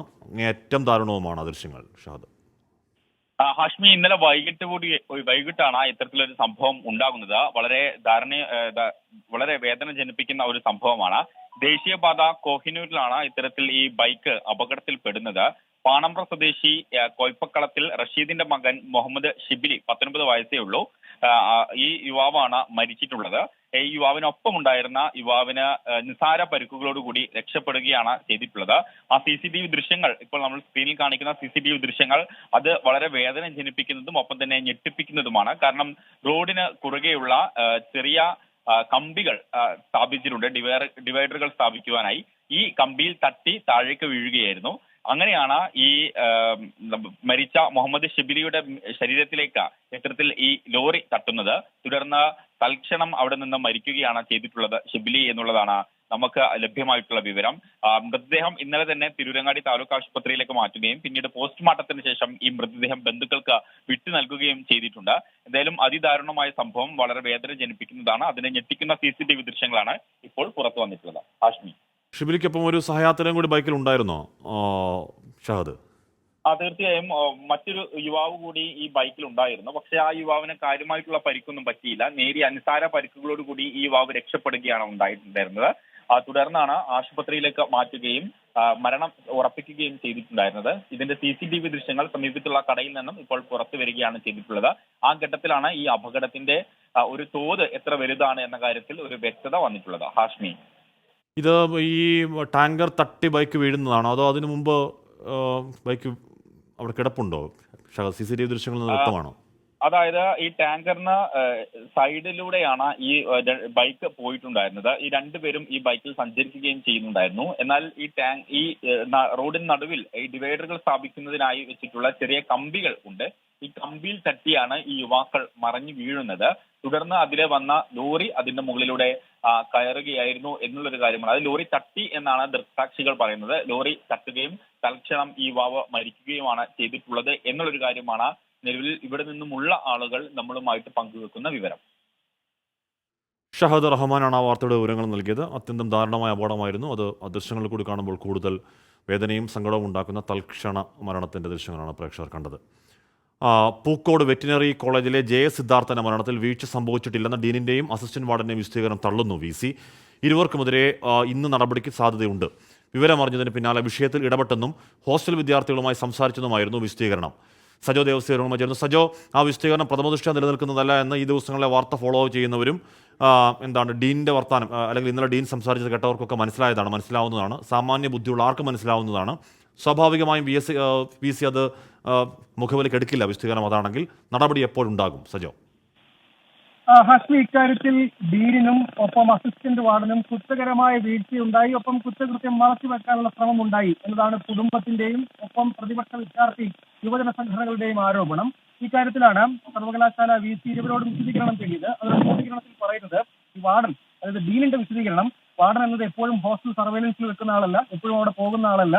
വിവരം അറിഞ്ഞു ഈ ആത്മഹത്യാ ശ്രമം എന്നാണ് ആദ്യം പറഞ്ഞത്. അറിഞ്ഞതുപാടെ വിഷയത്തിൽ ഇടപെട്ടു. പോസ്റ്റ്മോർട്ടത്തിനായി ഇത് ഡീൻ വിശദീകരണം നൽകുകയായിരുന്നു പുതിയ VCക്ക്. അതിൽ ഒരു പ്രശ്നം ഉണ്ടായിട്ടില്ല, ഒരു കുഴപ്പം ഉണ്ടായിട്ടില്ല, കാര്യങ്ങളൊക്കെ കൃത്യമായി അറിഞ്ഞു, കൃത്യമായ കാര്യങ്ങൾ ചെയ്തു എന്ന് വെറുതെ പറയുകയായിരുന്നു ഡീൻ വിസിയോട് വിശദീകരണമെന്ന രൂപത്തിൽ. മരണത്തിൽ വീഴ്ച സംഭവിച്ചിട്ടില്ല, കൃത്യസമയത്ത് തന്നെ വീട്ടുകാരെ അറിയിച്ചു. ആരറിയിച്ചു? വിദ്യാർത്ഥികൾ അറിയിച്ചു, ഡീൻ അറിയിച്ചിട്ടില്ല. പിന്നെ നേരത്തെ ഡീൻ സംസാരിക്കുമ്പോൾ ഞാൻ അവിടുത്തെ സെക്യൂരിറ്റി ഒന്നുമല്ല എന്നൊക്കെ പറയുന്നത് കേട്ടിരുന്നു. മാത്രമല്ല മർദ്ദനമേറ്റ കാര്യം സിദ്ധാർത്ഥ എവിടെയും പരാതിയായി പറഞ്ഞിരുന്നില്ലല്ലോ എന്നൊക്കെയുള്ള അങ്ങേയറ്റം കേട്ടാൽ ചിരി വരുന്ന വാദങ്ങൾ ഡീൻ മാധ്യമപ്രവർത്തകരോട് പറയുന്നത് കേട്ടിരുന്നു. ഇതടക്കമാകണം ഒരുപക്ഷെ വിസിക്ക് ഡീനും അസിസ്റ്റന്റ് വാർഡനും വിശദീകരണമായി എന്ന് പറഞ്ഞാൽ അവിടുത്തെ വാർഡൻ്റെ ചുമതല കൂടി വഹിക്കുന്ന ആളാണ് ഡീൻ. വാർഡനും അസിസ്റ്റന്റ് വാർഡനും വിസിക്ക് വിശദീകരണം നൽകിയത്. എന്തായാലും അത് വിസിക്ക് തൃപ്തികരമല്ല, അല്ലെങ്കിൽ അത് ആ വിശദീകരണം തള്ളുന്നു. അത് തള്ളുന്നതിന് കാരണം വളരെ കുറ്റകരമായ അനാസ്ഥ ഇരുവരുടെയും ഭാഗത്തുനിന്നുണ്ടായി എന്നുള്ളത് ഈ വാർത്ത ഫസ്റ്റ് ഡേ മുതൽ ഫോളോ ചെയ്യുന്ന ആർക്കും അത്രയും മനസ്സിലാവുന്നതാണ്. ഇത്രയധികം സംഭവങ്ങൾ ഉണ്ടായിട്ടും ഒരുപക്ഷെ ആത്മഹത്യയിലേക്ക് നയിക്കുന്ന രീതിയിലുള്ള കൊടിയ മർദ്ദനവും പീഡനവും ഒക്കെ ഉണ്ടായിട്ടും അതിൻ്റെ ചുമതലയുള്ള വാർഡനൊന്നും അറിഞ്ഞില്ല എന്നുള്ളത് വിശ്വസിക്കാൻ കഴിയുന്നതല്ല. അപ്പോൾ എല്ലാം അറിഞ്ഞിരുന്നു. സർവകലാശാല 5 മിനിറ്റിനുള്ളിൽ അറിഞ്ഞു, പോസ്റ്റ്മോർട്ടത്തിനായി കൊണ്ടുപോയി, അപ്പോൾ തന്നെ ഹോസ്പിറ്റലിലേക്ക് കൊണ്ടുപോയി തുടങ്ങിയ വാദങ്ങളൊക്കെ ആകണം എഴുതി കൊടുത്തത്. എന്തായാലും വൈസ് ചാൻസലർ മുഖവരി എടുക്കുന്നില്ല, ഇന്ന് തന്നെ നടപടി ഉണ്ടാകും എന്നാണ് മനസ്സിലാവുന്നത്. സജോ ദേവസ്വം, സജോ, ഇന്നലെ ഡീൻ സംസാരിച്ചത് കേട്ടതാണ്. ഇത്രത്തോളം മർദ്ദനമേറ്റ്, ഇത്രത്തോളം ക്രൂരപീഡനമേറ്റ് മുറിയിൽ കിടക്കുന്ന സിദ്ധാർത്ഥൻ പരാതിയൊന്നും കൊടുത്തില്ലല്ലോ എന്നൊക്കെയുള്ള അങ്ങേയറ്റം ക്രൂരമായ ന്യായീകരണങ്ങൾ നടത്തുന്നത് കേട്ടിരുന്നു ഡീന്. ഇതൊക്കെയാവണം ഒരുപക്ഷെ വിസിക്ക് എഴുതി കൊടുത്തിരുന്നത്. അത് വിസി തള്ളുന്നതിൽ അത്ഭുതമില്ല. സജോ? ഹാഷ്മി, അത് തന്നെയാണ്. അതായത് ഡീനും അസിസ്റ്റന്റ് വാർഡനും നൽകിയ വിശദീകരണം തൃപ്തികരമല്ല എന്നതാണ് വിസിയുടെ നിലപാട്. അങ്ങനെയെങ്കിൽ ഉടൻ തന്നെ ഇരുവർക്കുമെതിരെ നടപടിക്ക് സാധ്യതയെന്നാണ് നമ്മൾ ഈ ഘട്ടത്തിൽ മനസ്സിലാക്കുന്നത്. അന്തിമമായ ഒരു തീരുമാനത്തിലേക്ക് എത്തിയിട്ടില്ല. അതിൽ ഡീൻ വിശദീകരിക്കുന്നത്, ഡീൻ ഹോസ്റ്റൽ വാർഡൻ കൂടിയാണ്. അദ്ദേഹം പറയാൻ ശ്രമിക്കുന്നത് ഹോസ്റ്റൽ വാർഡൻ എന്നത് ഒരു ടെക്നിക്കൽ പദവി, സാങ്കേതികമായ ഒരു പദവി മാത്രമാണ്. എപ്പോഴും ഹോസ്റ്റൽ സർവൈലൻസിൽ വെക്കുന്ന ആളല്ല ഡീൻ. അവിടെ റെസിഡന്റ് ട്യൂട്ടറാണ് ഉണ്ടാവേണ്ടത്. റെസിഡന്റ് ട്യൂട്ടറെ നിയമിക്കാത്തത് സർവകലാശാലയുടെ വീഴ്ചയാണ്. സെക്യൂരിറ്റി ഓഫീസർമാരില്ല, അതും ഇല്ലാത്തത് സർവകലാശാലയുടെ വിസിയാണ്. ഈ സർവകലാശാലയാണ് തീരുമാനമെടുക്കേണ്ടത്, വിസി ഒക്കെയാണ് അതിൽ ഇടപെടേണ്ടത് എന്നൊക്കെയാണ് അദ്ദേഹം വിശദീകരിക്കാൻ ശ്രമിച്ചത്. ഒപ്പം അദ്ദേഹം പറഞ്ഞു, സംഭവം ഉണ്ടായതിനു ശേഷം ഏതെങ്കിലും തരത്തിൽ ഒരു കുറ്റകരമായ വീഴ്ച ഉണ്ടായിട്ടില്ല, കുറ്റവാളികളെ സംരക്ഷിക്കാൻ ശ്രമിച്ചിട്ടില്ല, അറിഞ്ഞപാടെയും ഇടപെട്ടു, പോസ്റ്റ്മോർട്ടത്തിനായി മൃതദേഹത്തെ അനുഗമിച്ചു, അതിനുശേഷം പോലീസുമായുള്ള നടപടിക്രമങ്ങൾക്കെല്ലാം സഹകരിച്ചു എന്ന നിലയ്ക്കൊക്കെയാണ് വിശദീകരണം അദ്ദേഹം നൽകിയത്. അസിസ്റ്റന്റ് വാർഡൻ പറയുന്നത് സംഭവ സ്ഥലത്ത് ഉണ്ടായിരുന്നില്ല, പക്ഷേ അറിഞ്ഞതിന് തൊട്ടു പിന്നാലെ തന്റെ ഔദ്യോഗികമായി ചെയ്യേണ്ട കാര്യങ്ങളെല്ലാം നടപടികളെല്ലാം ചെയ്തു എന്നതായിരുന്നു വിശദീകരണം. പക്ഷേ ഇരുവരും ഈ ഹോസ്റ്റലിൽ നടക്കുന്ന കാര്യങ്ങളെക്കുറിച്ച് തങ്ങൾക്ക് യാതൊരു അറിവുമില്ല, പരാതിയൊന്നും ലഭിച്ചിട്ടില്ല, ഇത്തരം സംഭവങ്ങൾ ശ്രദ്ധയിൽപ്പെട്ടതേയില്ല എന്നൊക്കെയാണ് വിശദീകരിക്കാൻ ശ്രമിച്ചത്. പക്ഷേ വെറും സാങ്കേതികമായ പദവിയല്ല വാർഡന്റേതും അസിസ്റ്റന്റ് വാർഡന്റേതും. അവിടെ ഒരു സർവൈലൻസ് ഉണ്ടാകേണ്ടതാണ് എന്നതാണ് വിസിയുടെ നിലപാട്. അക്കാര്യത്തിൽ ഗുരുതരമായ വീഴ്ച സംഭവിച്ചിട്ടുണ്ട് എന്നതാണ് ഒരു പ്രാഥമികമായ നിഗമനം. ഇത്തരത്തിലുള്ള വിശദീകരണം, അത് ഇത്രയും വലിയ സംഭവങ്ങളുണ്ടായി, അക്രമം നടന്നു, ആ ഘട്ടത്തിലൊന്നും അറിഞ്ഞില്ല, അതിനുശേഷം മറ്റൊരാൾ വിളിച്ചു പറയുന്നു, അതിനെ തുടർന്നാണ് അങ്ങോട്ടേക്ക് എത്തുന്നത്, തുടർന്ന് അങ്ങോട്ടേക്കും ഈ കുറ്റകരമായ വീഴ്ച ഇക്കാര്യത്തിൽ സംഭവിച്ചിട്ടുണ്ട് എന്നൊരു പ്രാഥമികമായ നിഗമനം ഉണ്ടായിരുന്നു. അതൊരു ആരോപണമായി കുടുംബവും ഒപ്പം പ്രതിപക്ഷ വിദ്യാർത്ഥി യുവജന സംഘടനകളും ഒക്കെ ഇതിനകം ഉന്നയിച്ചിട്ടുള്ള ഒരു കാര്യം കൂടിയാണ്. ഒപ്പം തികച്ചും സാങ്കേതികമായ കാര്യങ്ങൾ മാത്രമാണ് വിശദീകരണവുമായി ഡീനും അസിസ്റ്റന്റ് വാർഡനും നൽകിയിരിക്കുന്നത്. അത് അംഗീകരിക്കാൻ കഴിയില്ല എന്ന നിലപാടിലാണ് എന്തായാലും വിസിയെ തള്ളുകയാണ്. അത് ആരോപണം മാത്രം, പ്രതിപക്ഷത്തിന്റെ വീട്ടുകാർ ആരോപണം മാത്രമല്ല, വാർത്ത ശ്രദ്ധിക്കുന്ന ആർക്കും മനസ്സിലാകും ഇത് ഇത്രയും അതിക്രൂരമായ ഒരു സംഭവം ഉണ്ടായിട്ടും അതിന്റെ ചുമതലയുള്ള ആൾ ഇതൊന്നും അറിയാതിരിക്കുന്നു എന്നൊക്കെ പറയുന്നത് വിശ്വസിക്കാൻ കഴിയില്ല. അങ്ങനെ അറിയാതിരുന്നെങ്കിൽ അത് അതിക്രൂരമായ അതികുറ്റകരമായ അനാസ്ഥയാണ്. അതിന് സസ്പെൻഡ് ചെയ്ത് മാറ്റി നിർത്തി അന്വേഷണം വേണമെന്നാണ് വീട്ടുകാർ ആവശ്യപ്പെടുന്നത്. മാത്രമല്ല വീട്ടുകാർ ഡീനെ പ്രതി ചേർക്കണം എന്നതടക്കം ആവശ്യപ്പെടുന്നുണ്ട്. അതിലേക്കൊക്കെ പോകുമോ, അതിൻ്റെ തുടക്കമാകുമോ വിസിയുടെ നടപടി എന്നൊക്കെ കാത്തിരുന്നതാണ്. എന്തായാലും ഇന്ന് തന്നെ നടപടി ഉണ്ടാകും എന്നാണ് അറിയാനും കഴിയുന്നത്. ഇസ്രായേലിൽ മിസൈൽ ആക്രമണത്തിൽ കൊല്ലപ്പെട്ട കൊല്ലം സ്വദേശിയുടെ മൃതദേഹം നാട്ടിലെത്തിക്കാനുള്ള നടപടി സ്വീകരിക്കുകയാണെന്ന് കേന്ദ്ര വിദേശകാര്യമന്ത്രി സഹമന്ത്രി വി മുരളീധരൻ പറഞ്ഞു. പരിക്കേറ്റ 2 പേരും ചികിത്സയിൽ തുടരുകയാണ്. ഇവരുടെ ആരോഗ്യനിലയിൽ ആശങ്ക വേണ്ടെന്നും വി മുരളീധരൻ പറഞ്ഞു. അലക്സ് റാം മുഹമ്മദ് ഇരുന്നു. അലക്സ്, 4 ദിവസത്തെ പ്രൊസീജിയർ അവിടെ ഉണ്ട് എന്നുള്ളതായിരുന്നു നിബിൻ്റെ വീട്ടുകാർ പറഞ്ഞ് നേരത്തെ കേട്ടിരുന്നത്. അതിനു മുമ്പ് അലക്സിലേക്ക് വരും മുമ്പ് കേന്ദ്രമന്ത്രിയുടെ വാക്കുകളൊന്ന് കേൾക്കാം. ഒരാൾക്ക് ജീവൻ നഷ്ടപ്പെട്ടതായും 2 പേർക്ക് പരിക്ക് പറ്റ് ആശുപത്രിയിലാണ്. അതിലൊരാളുടെ പരിക്ക് കുറച്ച് ഗുരുതരമായതുകൊണ്ട് അദ്ദേഹത്തിന് ഓപ്പറേഷൻ നടത്തേണ്ടി വന്നിട്ടുണ്ട്. പക്ഷേ അദ്ദേഹത്തിൻ്റെ ഓപ്പറേഷന് ശേഷം അദ്ദേഹം അപകടനില തരണം ചെയ്തിട്ടുണ്ട്. ജീവൻ നഷ്ടപ്പെട്ട നമ്മുടെ ഇന്ത്യക്കാരനായിട്ടുള്ള സുഹൃത്തിൻ്റെ മൃതദേഹം നാട്ടിലേക്ക് എത്തിക്കാൻ വേണ്ടിയിട്ടുള്ള നടപടിക്രമങ്ങളും വേഗത്തിലാക്കാനുള്ള നിർദ്ദേശം നൽകിയിട്ടുണ്ട്. 4 ദിവസത്തെ പ്രൊസീജിയർ എന്നാണ് നേരത്തെ നിബിൻ്റെ അച്ഛൻ പറഞ്ഞു കേട്ടത്. അത് വളരെ പെട്ടെന്നാക്കി മൃതദേഹം നാട്ടിലേക്ക് എത്തിക്കാനുള്ള നീക്കങ്ങൾ നടക്കുന്നു എന്ന് പറയുന്നുണ്ട് കേന്ദ്ര സഹമന്ത്രി വി മുരളീധരൻ. ബില്ലിൽ വീണ്ടും സർക്കാരിന് തിരിച്ചടി. ക്ഷീരസംഘം സഹകരണ ബില്ല് രാഷ്ട്രപതി തള്ളി. നേരത്തെ സർവകലാശാല ബില്ലുകളും രാഷ്ട്രപതി തടഞ്ഞിരുന്നു. വിവരങ്ങളുമായി ഷഫീദ് റാത്തർ. ഷഫീദ്, ചുരുക്കത്തിൽ അഴിമതി വിരുദ്ധ സംവിധാനമായ ലോകായുക്തയുടെ പല്ലും നഖവും പിഴിഞ്ഞെടുത്ത് ദുർബലമാക്കുന്നതിനുള്ള ബില്ലിന് മാത്രമാണ് രാഷ്ട്രപതിയുടെ അനുമതി. ബാക്കി എല്ലാ ബില്ലുകളും വിധി മറിച്ചെന്നാണ് ഷഫീദ്. കശ്മീർ സംസ്ഥാന സർക്കാരിനെ സംബന്ധിച്ച് വലിയ തരത്തിൽ തിരിച്ചടിയാകുന്ന ഒരു തീരുമാനമാണ് ഇപ്പോൾ രാഷ്ട്രപതി ഭവനിൽ നിന്ന് വിവരമായി പുറത്തു വരുന്നത്. അതായത് മിൽമ ഭരണം പിടിക്കാനുള്ള മിൽമ ബില്ല് രാഷ്ട്രപതി തടഞ്ഞു എന്നുള്ളതാണ് ഏറ്റവും പ്രധാനപ്പെട്ട കാര്യം. നമുക്കറിയാം, നേരത്തെ 7 ബില്ലുകളായിരുന്നു ഗവർണർ രാഷ്ട്രപതിയുടെ തീരുമാനത്തിനായി വിട്ടത്. അതിൽ ലോകായുക്ത ഭേദഗതി ബില്ലിന് അനുമതി നൽകി. മറ്റു 3 ബില്ലുകൾ, പ്രത്യേകിച്ച് സർവകലാശാലകളിൽ അധികാരത്തിൽ നിന്ന് ചാൻസലറെ ഒഴിവാക്കുന്ന ബില്ലടക്കമുള്ള 3 സർവകലാശാല ബില്ലുകളിൽ സംസ്ഥാന സർക്കാരിന് നേരത്തെ തിരിച്ചടി ഉണ്ടായി. ഇപ്പോൾ 4ാമത്തെ ബില്ലിൽ കൂടി അങ്ങനെ ഒരു തിരിച്ചടി ഉണ്ടാവുകയാണ്. ക്ഷീരസംഘം സഹകരണ ബില്ലിന് രാഷ്ട്രപതി അനുമതി നൽകിയില്ല എന്നുള്ളതാണ് ഏറ്റവും പ്രധാനപ്പെട്ട കാര്യം. അതായത് ഈ പ്രാദേശിക ക്ഷീരസംഘങ്ങളിൽ അഡ്മിനിസ്ട്രേറ്റർക്കോ അഡ്മിനിസ്ട്രേറ്റീവ് കമ്മിറ്റി പ്രതിനിധിക്കോ സമിതി തിരഞ്ഞെടുപ്പിൽ വോട്ട് ചെയ്യാൻ അവകാശം നൽകുന്നതാണ് ബില്ല്. ഈ ബില്ല് ഏറെ വിവാദങ്ങൾക്ക് മുൻപ് വഴിവെക്കുകയും ചെയ്തിട്ടുണ്ട്. പ്രത്യേകിച്ച് ഈ ഇടത് പാർട്ടികൾക്ക് സ്വാധീനമില്ലാത്ത മിൽമ സഹകരണ സംഘങ്ങളിൽ സ്വാധീനം ഉറപ്പിക്കാൻ വേണ്ടിയിട്ടാണ് സംസ്ഥാന സർക്കാർ ഇങ്ങനെ ഒരു ബില്ല് നിയമസഭയിൽ എത്തിച്ച് പാസ്സാക്കി എന്നുള്ള കുറ്റപ്പെടുത്തലടക്കം കാര്യമായി ഉയർന്നിരുന്നു. മാത്രമല്ല, മന്ത്രി ചിഞ്ചുറാണി അടക്കമുള്ള ആളുകൾ നേരിട്ട് രാജ്ഭവനിലെത്തി ഈ ബില്ലിന്റെ കാര്യത്തിൽ ഗവർണറോട് ചില സന്ധിക്ക് ശ്രമം നടത്തുകയും ചെയ്തതാണ്. പക്ഷേ അതടക്കമുള്ള ബില്ലിൽ നിലവിൽ ഇപ്പോൾ തീരുമാനമെടുക്കാൻ കഴിയില്ല എന്നുള്ളൊരു തീരുമാനത്തിലേക്ക് ഗവർണർ എത്തുകയും അത് അങ്ങനെ രാഷ്ട്രപതിക്ക് മുൻപിലേക്ക് അയക്കുകയും ചെയ്തതാണ്. ഏതായാലും വലിയ പ്രാധാന്യമുള്ള ഒരു ബില്ലായി നമുക്കിതിനെ കണക്കാക്കാൻ കഴിയും.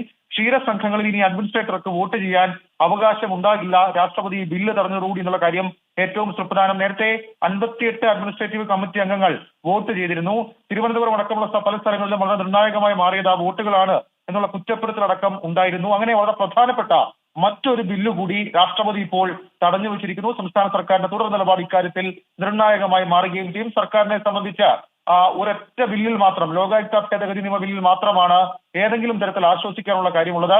മറ്റ് ബില്ലുകളിലെല്ലാം രാഷ്ട്രപതി ഒരുപക്ഷെ ഗവർണറുടെ നിലപാടിന് അനുകൂലമായ തരത്തിലേക്കുള്ള നിലപാട് ഇപ്പോൾ സ്വീകരിച്ചിട്ടുണ്ട്. ഹാഷ്മി, എന്തായാലും ആ ലോകായുക്ത ബില്ലിൽ സർക്കാരിന് ആശ്വസിക്കാമെങ്കിലും ജനത്തിന് എത്രത്തോളം ആശ്വസിക്കാൻ കഴിയുന്ന ബില്ലാണോ എന്ന് അറിയില്ല. അത് അഴിമതി വിരുദ്ധ സംവിധാനം ലോകായുക്ത, അതിൻ്റെ പല്ലും നഖവും പിഴിഞ്ഞെടുക്കാനുള്ള നീക്കത്തിന് എന്തായാലും അനുവാദം കിട്ടുകയും ബാക്കി ഒരു ബില്ലിലും അനുവാദമില്ലാതിരിക്കുകയും ചെയ്യുന്ന ഒരു പ്രത്യേക സാഹചര്യം അവിടെയുണ്ട്. എന്തായാലും ഈ ക്ഷീരസംഘം സഹകരണ ബില്ലെന്ന് പറയുന്നത് അംഗമാകാൻ 500 ലിറ്റർ പാൽ അളക്കണം എന്ന വ്യവസ്ഥ ഒഴിവാക്കിയൊരു ബില്ലായിരുന്നു. സാധാരണക്കാരായ കർഷകരെ അത് ബാധിക്കുന്നുവെന്നായിരുന്നു സർക്കാർ വാദം. അംഗമാകാൻ 500 ലിറ്റർ പാൽ അളക്കണമെന്ന വ്യവസ്ഥ സാധാരണക്കാരായ കർഷകരെ ബാധിക്കുന്നു എന്ന് പറയുകയായിരുന്നു സർക്കാർ. അതായത് പുറമേ നിന്ന് പാൽ വാങ്ങി സംഘത്തിൽ നൽകുന്ന അംഗങ്ങളെ ഒഴിവാക്കാനാണെന്ന് സർക്കാരിൻ്റെ വാദം. മുഴുവൻ ക്ഷീര കർഷകരെയും സംഘത്തിൽ അംഗങ്ങളാക്കാൻ എന്നാണ് സർക്കാർ പറഞ്ഞത്. CPM സംഘങ്ങൾ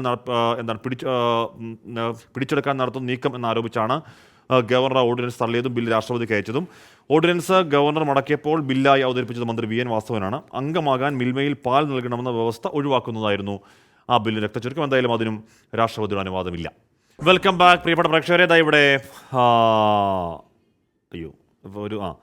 ഷാജിമോൻ കുറ്റിച്ചെറിയ വർഗീസ് പറഞ്ഞു, ഈ സമയത്ത് ഇസ്രായേലിൽ ജോലിക്ക് പോയത് ശരിയായില്ല. എന്താണ് ഹാഷ്മിയുടെ അഭിപ്രായം? ശരിയായില്ല എന്നൊരു അഭിപ്രായം എനിക്കുണ്ട്. പക്ഷേ ഇവിടെ അസമാധാനമാണ്, യുദ്ധഭൂമിയാണെന്ന് അറിയാത്തവരല്ല ആരും. പക്ഷേ യുദ്ധഭൂമിയാണെന്ന് അറിഞ്ഞിട്ടും വീണ്ടും അങ്ങോട്ടേക്ക് പോകുന്നതും അവിടെ തന്നെ നിൽക്കാൻ തീരുമാനിക്കുന്നതൊക്കെ എന്തുകൊണ്ടാണ്? നമ്മുടെ ജീവിതത്തിൻ്റെ ആവശ്യം കൊണ്ടല്ലേ, ഉപജീവനാർത്ഥം പോകുന്നതാണ്. അങ്ങേറ്റം സങ്കടകരമാണ് എന്നല്ലേ പറയാനുള്ളൂ. ബിജു പി പറയുകയാണ്, ഹാഷ്മി ഹായ്, ഇന്ന് ചൂട് കൂടുതലാണ്. ഞാൻ റേഷൻ കടയിൽ സെയിൽസ്മാനാണ്. റേഷൻ കടയിൽ കയറി പട്ടി കടിച്ച മുറിവുണ്ട്, കഷ്ടിച്ചാണ് രക്ഷപ്പെട്ടെന്ന് ബിജു പി പറയുന്നുണ്ട്. അയ്യോ, അപ്പോൾ റേഷൻ കട തുറന്നോ? എന്തായാലും റേഷൻ വിതരണത്തിലെ പ്രതിസന്ധിയെ തുടർന്ന് മസ്റ്ററിംഗ് താൽക്കാലികമായി നിർത്തിവെക്കണമെന്നാണ് റേഷൻ വ്യാപാരികൾ ആവശ്യപ്പെടുന്നത്. റേഷൻ വിതരണവും ആധാർ മസ്റ്ററിങ്ങും ഒന്നിച്ചു കൊണ്ടുപോകാൻ കഴിയില്ല. റേഷൻ വിതരണം പൂർണ്ണമായി നിർത്തിവെച്ച ശേഷം മസ്റ്ററിംഗ് നടത്തണമെന്നാണ് ആവശ്യം. രാഹുൽ സുരേഷ് ആയിരുന്നു. രാഹുൽ, അപ്പോൾ ഈ പ്രതിസന്ധി നീളും എന്നതിനല്ലേ അർത്ഥം? ഇന്നും തുടരുകയാണ്. ഇന്നലെ ആധാർ മസ്റ്ററിംഗും റേഷൻ വിതരണവും ഒന്നിച്ചു വന്നതോടെ സംസ്ഥാനത്തെ റേഷൻ വിതരണം തടസ്സപ്പെട്ടിരുന്നു. പിന്നാലെ സർക്കാർ ഇടപെട്ടാണ് തിരുവനന്തപുരം മുതൽ എറണാകുളം വരെയുള്ള റേഷൻ കടകൾ രാവിലെ മുതൽ ഉച്ചവരെയും ബാക്കിയുള്ള ജില്ലകളിലെ റേഷൻ കടകൾ ഉച്ചയ്ക്ക് ശേഷവും പ്രവർത്തിക്കാമെന്ന ഒരു ഉത്തരവ് പുറത്തിറക്കിയത്. 7 ജില്ലകളിലെ റേഷൻ കടകൾ പ്രവർത്തിച്ചിട്ടും രാവിലെ സംസ്ഥാനത്തെ റേഷൻ വിതരണം തടസ്സപ്പെടുന്ന ഒരു സാഹചര്യമാണ് ഉണ്ടായത്. ഈ സാഹചര്യത്തിലാണ് റേഷൻ വ്യാപാരികൾ ചില ആവശ്യങ്ങളുമായി രംഗത്തെത്തുന്നത്. ഈ ആധാർ മസ്റ്ററിംഗ് താൽക്കാലിക താൽക്കാലികമായി നിർത്തിവെക്കണമെന്ന ആവശ്യമാണ് അവരുടെ ഭാഗത്തു നിന്നും ഉണ്ടാവുന്നത്. ആധാർ മസ്റ്ററിങ്ങും റേഷൻ വിതരണവും ഒന്നിച്ചു കൊണ്ടുപോകാൻ സാധിക്കില്ല. ഒന്നെങ്കിൽ ആധാർ മസ്റ്ററിങ് അല്ലെങ്കിൽ റേഷൻ വിതരണം, ഇതിലേതെങ്കിലും ഒന്ന് താൽക്കാലികമായി നിർത്തിവെച്ചുകൊണ്ട് ഈ പ്രശ്നം പരിഹരിക്കണമെന്ന ആവശ്യമാണ് ഇപ്പോൾ റേഷൻ വ്യാപാരികൾ മുന്നോട്ട് വെക്കുന്നത്. ഉച്ചയ്ക്ക് ശേഷം തൃശൂർ മുതൽ കാസർഗോഡ് വരെയുള്ള റേഷൻ കടകളാണ് തുറക്കാൻ പോകുന്നത്. ഉച്ചയ്ക്ക് ശേഷവും റേഷൻ വിതരണം തടസ്സപ്പെടുമോ എന്ന് വരും മണിക്കൂറുകളിൽ നമുക്ക് അറിയാൻ സാധിക്കും. ഹാഷ്മി.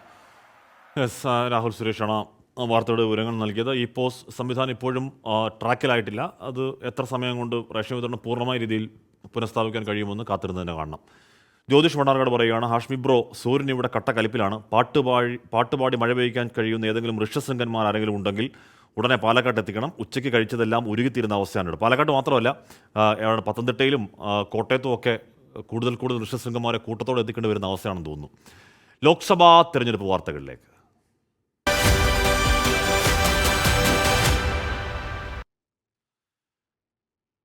ലോക്സഭാ തെരഞ്ഞെടുപ്പിൽ മത്സരിക്കാൻ മുൻ മുഖ്യമന്ത്രിമാർക്ക് കോൺഗ്രസ് ഹൈക്കമാൻഡ് നിർദ്ദേശം.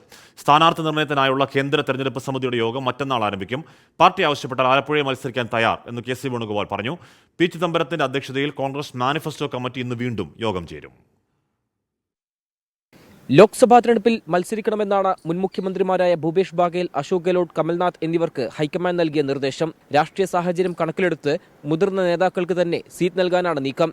മറ്റന്നാൾ ആരംഭിക്കുന്ന കേന്ദ്ര തെരഞ്ഞെടുപ്പ് സമിതിയുടെ യോഗത്തിന് ശേഷം ആദ്യഘട്ടത്തിൽ 200 സീറ്റിലേക്കുള്ള സ്ഥാനാർത്ഥികളെ പ്രഖ്യാപിക്കാനാണ് സാധ്യത.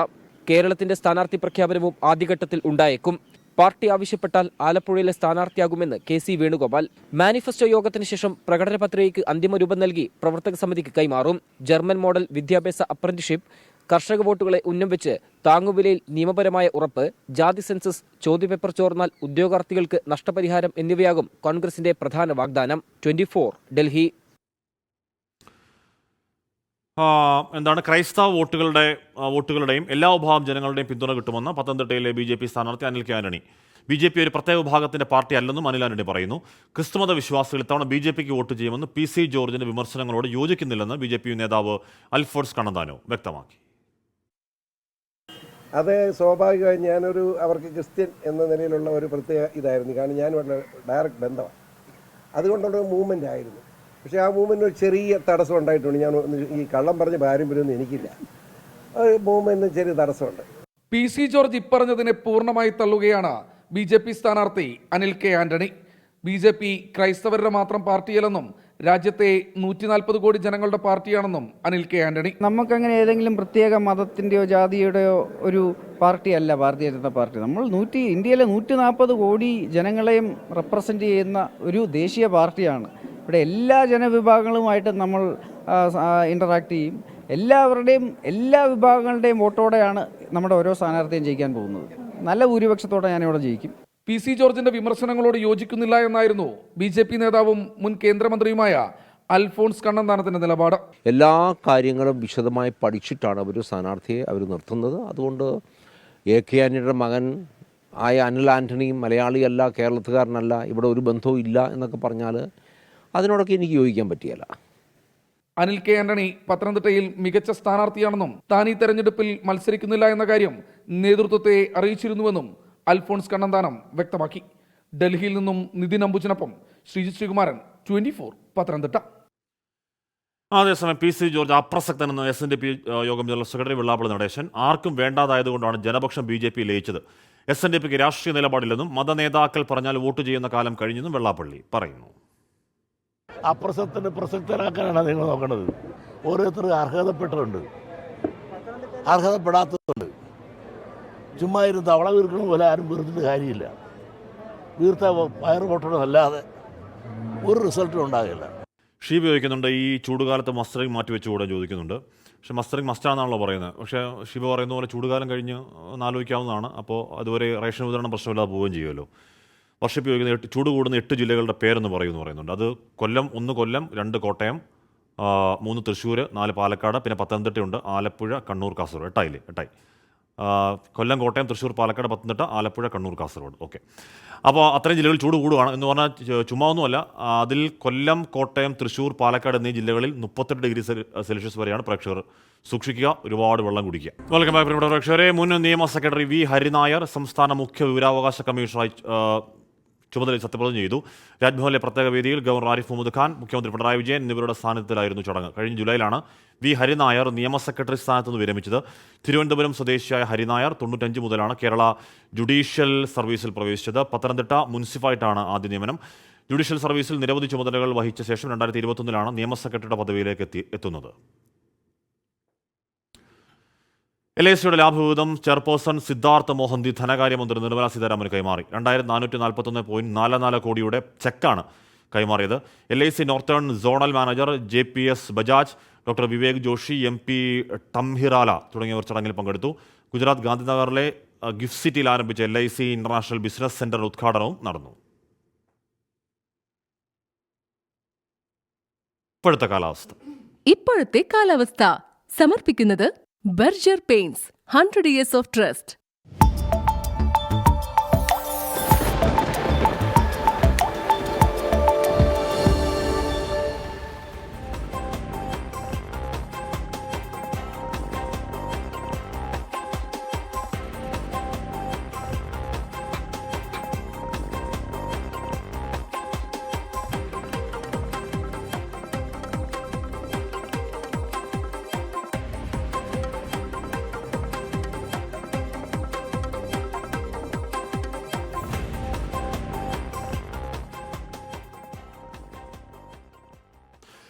അപ്പോൾ നമ്മൾ ഉച്ചക്കത്തെ വാർത്തായാത്ര തൽക്കാലം പൂർണ്ണമാകുന്നു. ഇനിയിപ്പോൾ നമ്മൾ കാണുക വൈകിട്ട് 8 മണിക്ക് എൻകൗണ്ടറിലാണ്.